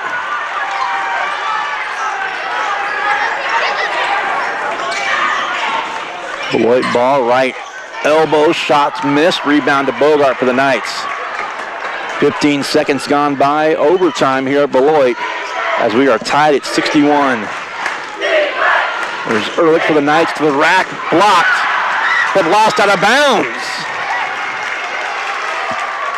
Bogart had a shot blocked by 6'7" Beisner, but then the ball trickles off of his fingers out of bounds, so the Knights are going to get the ball right back out of bounds. 3:34 to go in the game now. And there's a reach-in foul called.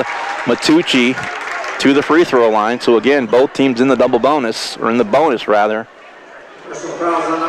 2 shots for each team for every foul throughout. The foul went. Matucci, boy, that one. Little backboard iron. It took one spin around the cylinder and finally fell through. That was Lundeen with the foul against Beloit. Second free throw. Matucci hits it. To Matucci. 5 out of 6 in the fourth quarter in OT. Knights up a pair, 63-61. Up top, Johnson for three. Short off the front iron, but put back up and good. Tied again. So again, Beisner with two. On the other end, Matucci kicked out. Near corner, Tuttle for three. Missed. Tipped up, Beloit with the ball, and a foul called on the Knights.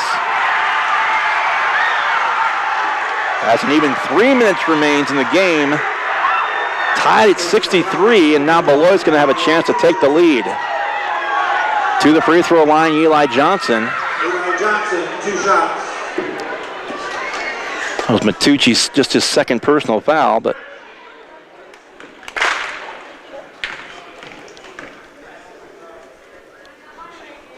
free throw's good. So all that, Beloit, after all that, the fourth quarter and now early overtime, Beloit takes its first lead since back in the third quarter. Second one missed, so it's a 1-point game now. Beloit up 64-63. Ehrlich, Tuttle for three again, right corner, missed. Saving it. Out of bounds off the Knights. 2:45 to play, overtime, number one. Wouldn't be surprised to see another one. 64-63, Beloit, full court press by the Knights. And in it goes. Eiler with it. Beisner now. And Cheney in the center circle. Matucci all over him. Defensively.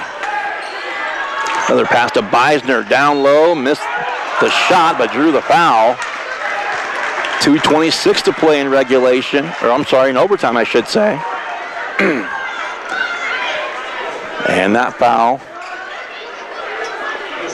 puts Beisner back at the line again. That's the third foul on Matucci. Free throw up, another one good. Beisner makes it a 2-point game, so it's going to be one possession, make or miss, but Knights find themselves down, still 2:26 to go, and it's good. So Beisner has gone out of his mind here in the fourth quarter and overtime. 2:20 left. Knights down three now, 66-63. Bogart looking for Matucci. Dumped off now. Adame had it blocked, but he's fouled. A block on the way to the cup by Eilert for the Trojans, but referees call the foul, so Luca's going to go to the line to shoot a pair. Fourth foul on Eilert.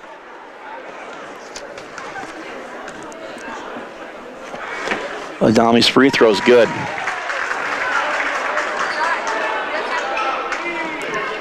He's got 6. 2:13 left in the game here in overtime. 66-64 Knights. Down a couple. Second free throw missed. Rebound Beloit. So Beloit now, as we approach the 2-minute mark here in overtime. Out of bounds. Knight ball. 2:02 left in OT. Knights with it back. Down by 2, 66-64. And the possession arrow still with the Knights. Both teams over the limit foul-wise. Under 2 to play in overtime, 66-64 Beloit. Knights with the ball. Tuttle to the basket, puts it up, and got it. We're tied at 66. 13 for Tuttle off the bench. 1:40 left in the overtime. And I said what may be the first overtime is 66 apiece. Beloit and Sacred Heart. And another 2-point basket good by Bryce Beisner. Or is it? There it is. Didn't see it on the scoreboard for a second, but Knight ball down 2 again with 1:12 24 and counting. Here's foul called. Ehrlich with a shot missed. Foul called. Ehrlich will go to the free throw line for Sacred Heart. And the foul's going to be called this time. It'll be on Cheney. 80 seconds left, a minute 20. Beloit 68, Sacred Heart 66. Free throw up and good. So Ehrlich.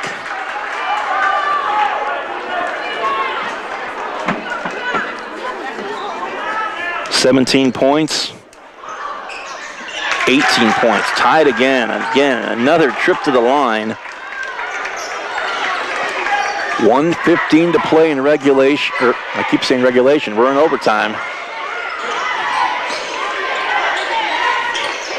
108, 107 and counting.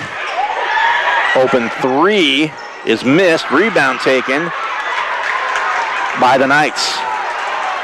Bogart with the rebound, and now we're down to 55 seconds here. OT, but maybe the first of another, well, it's first of several the way this one's going. 68 apiece. 45 seconds left. Knights ball, tie game. In the possession arrow, in favor of Sacred Heart. Both teams over the limit in fouls. Adami near half court. And that Beloit logo in the center circle. 23, 22, 21. Adami dumps it off to Matucci. Matucci now spins. Adami out high again. The Knights are going to go for one shot here to go for the win. And we may be looking at a second overtime. Ehrlich near corner to Adami to the basket. Drive, shot, up, miss. Ooh. And we're headed to a second overtime.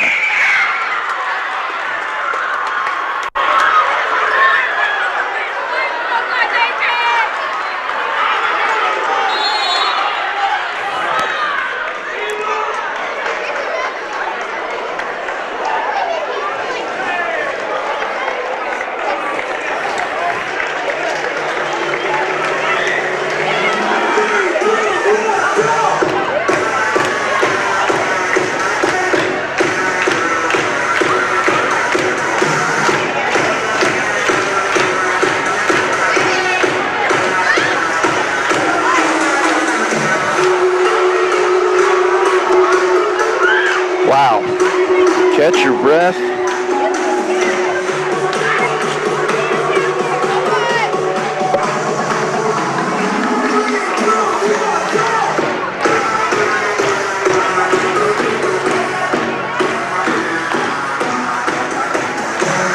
So coming out of the timeout, we'll start our second overtime. 7 apiece, as it was 61-61 at the end of regulation. The Trojans came back, and again, give them credit for, they were down double figures early in the fourth quarter and came all the way back and stormed back to tie it. Knights couldn't get a shot to go in to end the regulation. So here we go again. Beisner and Bogart to jump center, and again, Beisner wins the battle with his 6'7" frame. Underway, quarter number 6 if you want to think about it.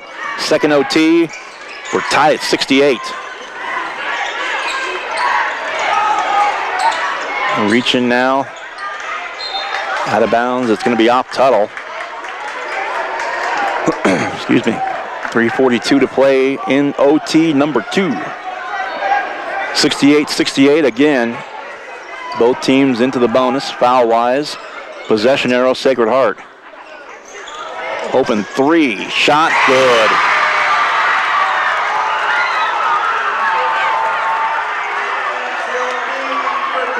Trying to pick up that number momentarily. Here's Ehrlich for the Knights to answer on the other end.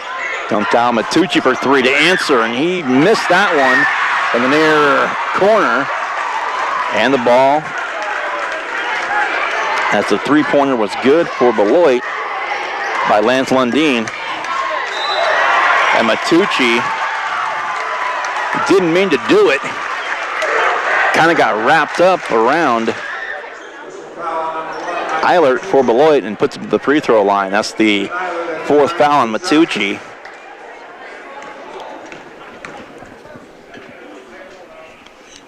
And the free throw's good. 2-possession lead for Beloit.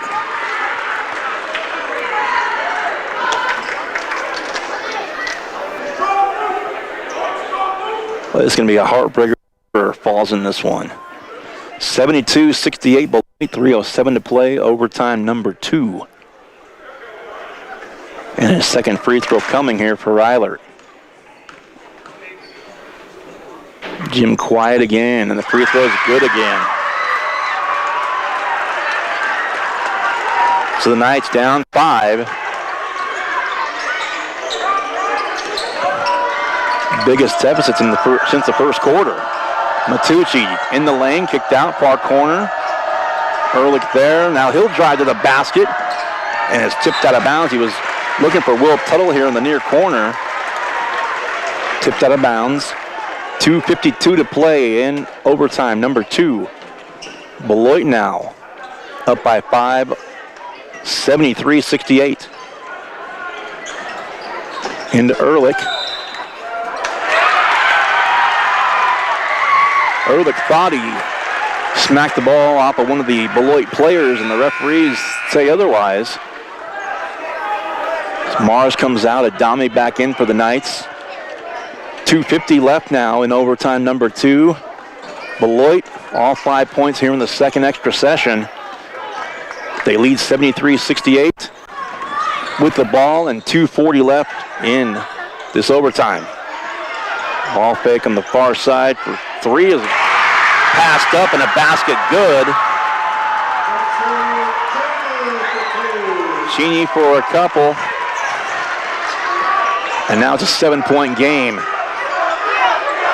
Eilert with it. Ehrlich to the basket. And they're going to call an offensive foul. So the momentum has completely shifted back to Beloit's favor.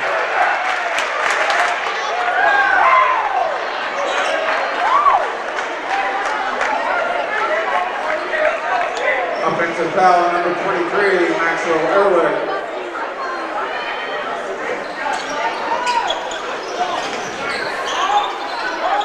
I've had the good fortune to see his 2 teams now play at least 10 times I can think of. 9, well, no, I take that back, closer to 20 times. This would be the 9th time in this gym. And it's always an adventure. Well, Luka is going to foul out. Bryce Beisner at the free throw line for Beloit. And the Knights need to stop the bleeding. It's a 7-0 run to start this OT. And that's 8. So make or miss now. It's going to be 3 possessions, but the Knights, huge hill to climb back up. 76-68. The Knights have not scored in the second overtime. Another one up and good. And Beisner's found his touch. He is out of his mind here in the fourth quarter now in the second overtime. Right side, Tuttle for 3, up, missed. Rebound Beisner. 2 minutes remain in the game, and the Knights down by 9, and there's a foul called. It's going to go on Ehrlich. And no, it won't. It's going to go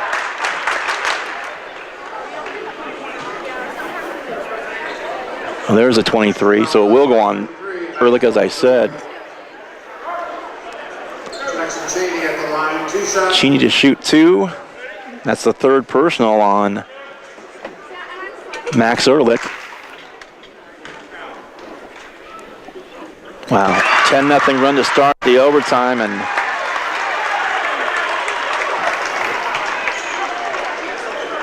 again, the Knights need to stop the bleeding, and they're going to have to get hot offensively. Second free throw, and Beloit's completely turned the momentum around. Here in the second overtime now, it's a 79-68 lead now. Ehrlich for three, missing badly. And now Machucci and Eilert for Beloit tied up. Possession arrow, as I'd mentioned, favors the Knights, so they'll get the ball back. 1:52 to go in overtime. It's 79-68.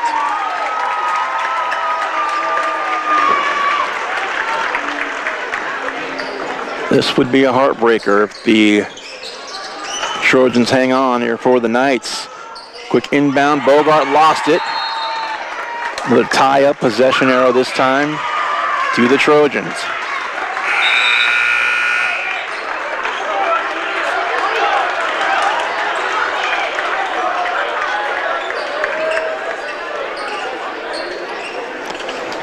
Double overtime tonight. 1:50 left. The Knights still been outscored 11-0 in the overtime.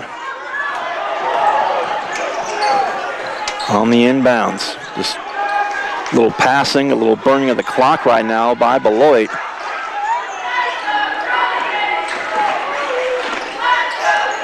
And again, the Knights. It's Carson Lehman's checked in for the Knights. To eat some fouls, I would assume. 90 seconds left as the clock is stopped, and back to the free throw line again is Beisner.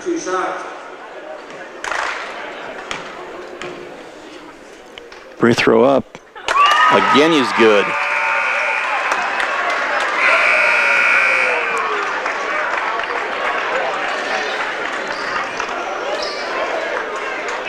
The second overtime, the dynamic, Beloit can't miss, and Sacred Heart's been held scoreless. Good again with the free throws, Beisner. 81-68, three ball up and good by Matucci. 3-point goal, Matucci. Timeout call with 1:23 to go in the game. It's a 10-point game. Well, not impossible, but the Knights, see if the Knights can come back on Beloit. 25-25 at halftime. After a 12-11 first quarter, Beloit led by one. Knights led by four after three at 40-36. Beloit had a big mountain to climb in the fourth quarter, double figures, and came all the way back. In the end, tied it. It was 61-61 at the end of regulation, 68-68 after one overtime. But it was a 13-0 run to start the second OT by Beloit, which will likely be the difference in this one. Knights broke it with a three by Matucci, but still down by 10. And just $1:23 to go in regulation. So the possession arrow back in the Knights' favor.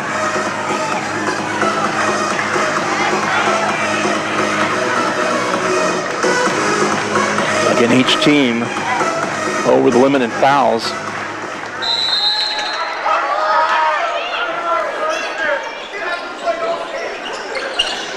Quick inbound, stolen and on the baseline, Mars. Or check that Bogart rather had it for a moment, but the referee says he stepped on the baseline. It's out of bounds. Back to Beloit. 81-71. In it goes, and Lehman's going to pick up the foul and send Quinn Eiler back to the free throw line for Beloit. Personal foul on number 2, Carson Lehman. Quinn Eiler, 2 shots. I said it back in the fourth quarter, the Knights, as long as they were making their free throws, Beloit wasn't going to ultimately catch up. They started hitting 2 of 2 and then started missing a few, and Beloit started coming back and in that same situation now, but Beloit's just not missing from the free throw line.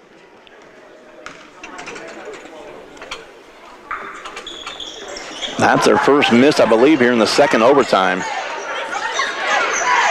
1 of 2 from the line. Now the Knights up top, Mars. Three-pointer by Bogart, left side, banked it in. Timeout Knights. Lehman's going to go back in again.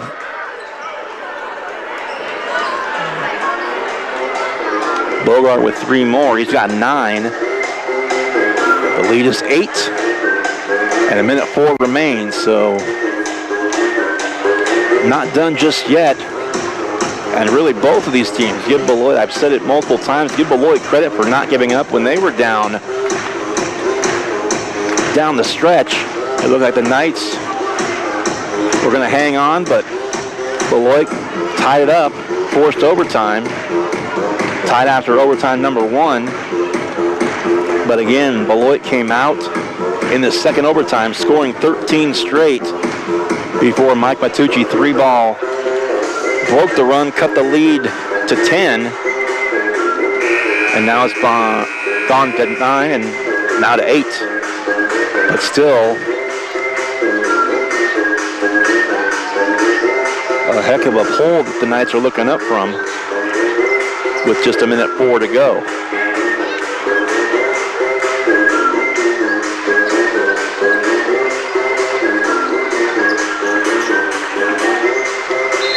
Here we go out of the timeout. 1:04 to play. It's Beloit ball. Full court press by Sacred Heart. Reach again, trying to grab a steal and breaking the press across the timeline. Beloit, and now a timeout called by Ryan Eilert, head coach of Beloit. Full timeout, we'll take a quick one as well. 53.1 left. Knights down 8. It's Beloit 82. Sacred Heart 74 as you're watching and listening to Sacred Heart basketball on Salina Post, presented by Salina Regional Orthopedic and Sports Medicine. The hours of drills, the pre-dawn workouts, the hundreds of laps. It takes hard work, passion, and drive to do what you love. When you're sidelined by injury, Salina Regional Sports Medicine is just as committed and works just as hard to get you back in the game. Salina Regional Sports Medicine, 785-452-7366. SalinaRegionalSportsMedicine.com. Back in Beloit. 53.1 to go. 82-74. Nice down by 8. Clock definitely the ally, obviously, of Beloit.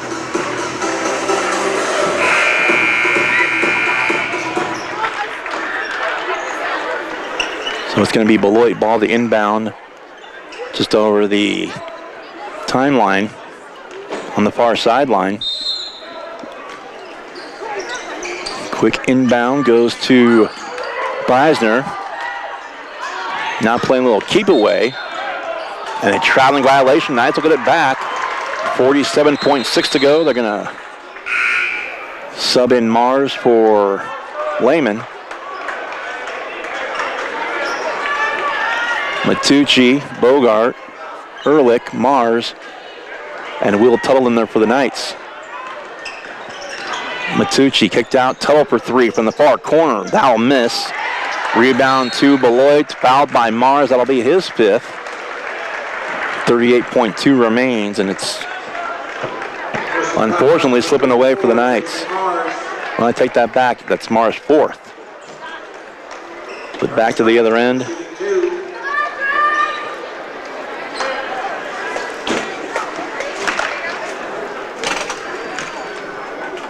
Free throw up. Beisner has not missed from the free throw line here in the 4th. Or in the 4th or the overtimes. Second one up. 84-74, 10-point game again. 38.2 to go. Now Matucci eyes a 3. Missed it well off, and another foul against the Knights will go on Tuttle. To the free throw line, Eli Johnson for Beloit, and that will probably about do it. It was going to be a big climb regardless, but now 31.4 left, Knights down 10. And again, the foul just put Eli Johnson back on the free throw line to shoot 2 for Beloit. And the first free throw is up and good.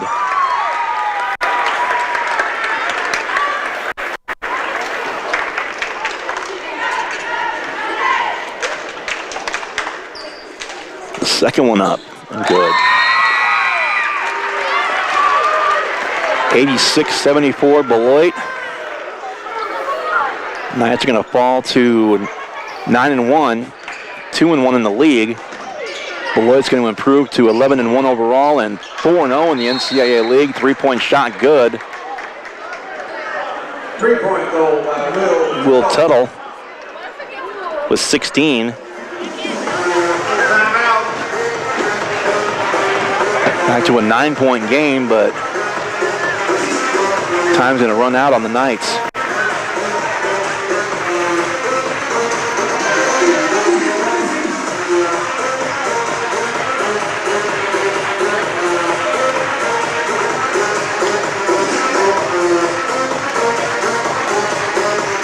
Again, a reminder, coming up, our next game coverage for the Knights, Friday night against Hutch Trinity. A couple of makeups next week. After that one, the Knights will have the weekend off, and then they will take on Republic County at home on Monday. That's the makeup from the 9th of this month. They'll take on Southeast at home on Tuesday night. Then they'll go to Ellsworth Wednesday night.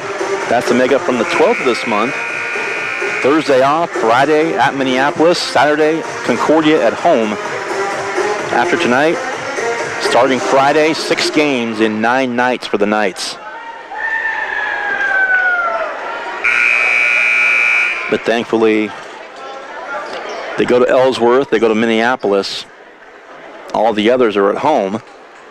So not a lot of traveling involved for the Knights in that stretch, but still a grind. 6 games in 9 nights due to the rescheduling games and the weather postponements.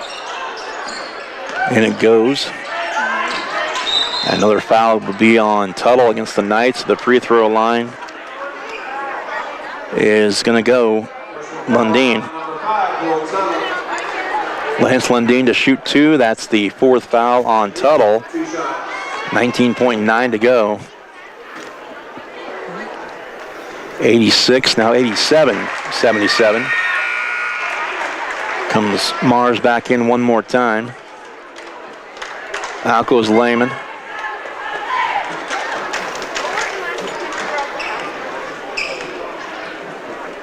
Second free throw is also good.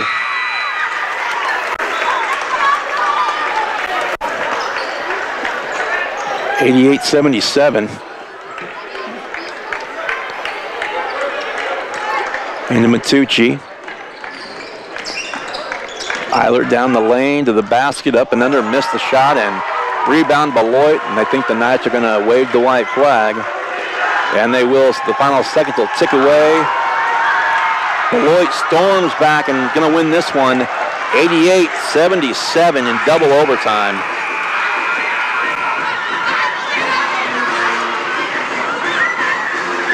Take a break here. Come back and finish things up. You're watching and listening to Sacred Heart Basketball and Salina Post, presented by Salina Regional Orthopedic and Sports Medicine. The Bennington State Bank proudly supports local sports and wants each student to know that their hard work and talent is noticed and appreciated. At Bennington State Bank, they care about local communities and are committed to fostering long-term relationships through the delivery of excellent customer service, integrity, and fairness. From helping local businesses to supporting community.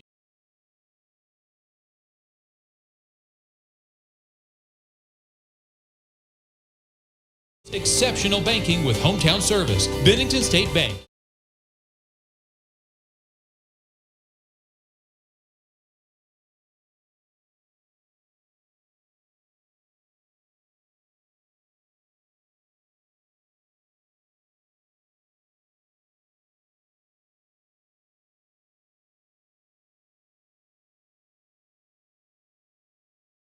Regional Sports Medicine, 785-452.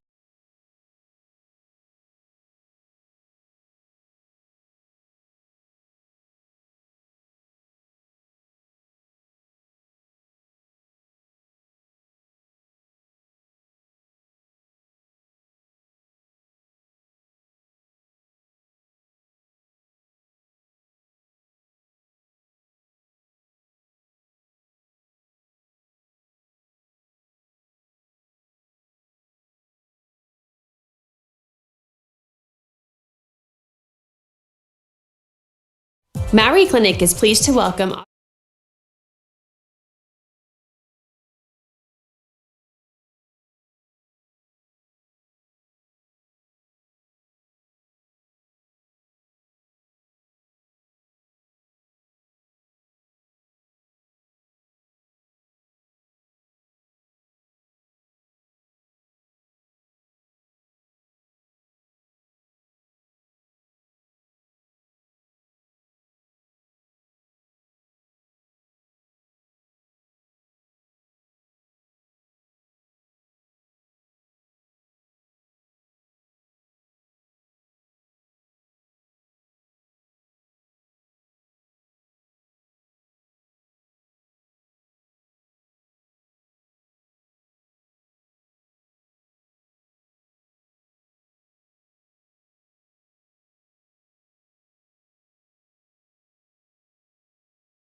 as little as 1 year, and your last class is free. Want to be a part of one of the region's fastest growing universities? Visit kwu.edu/MBA today. That's kwu.edu/MBA. Welcome back one final time here to Beloit. Our final score 88-77 as the Knights held a fourth quarter lead, chipping away and never giving up were the Beloit Trojans, as ultimately it was a 68-68 tie after the end of 4 quarters, and also 61-61 after the end of regulation. Run is the margin of victory, or the catalyst for the Beloit win here in this one. And head coach Ryan Gormley coming our way. Get some comments here from Coach.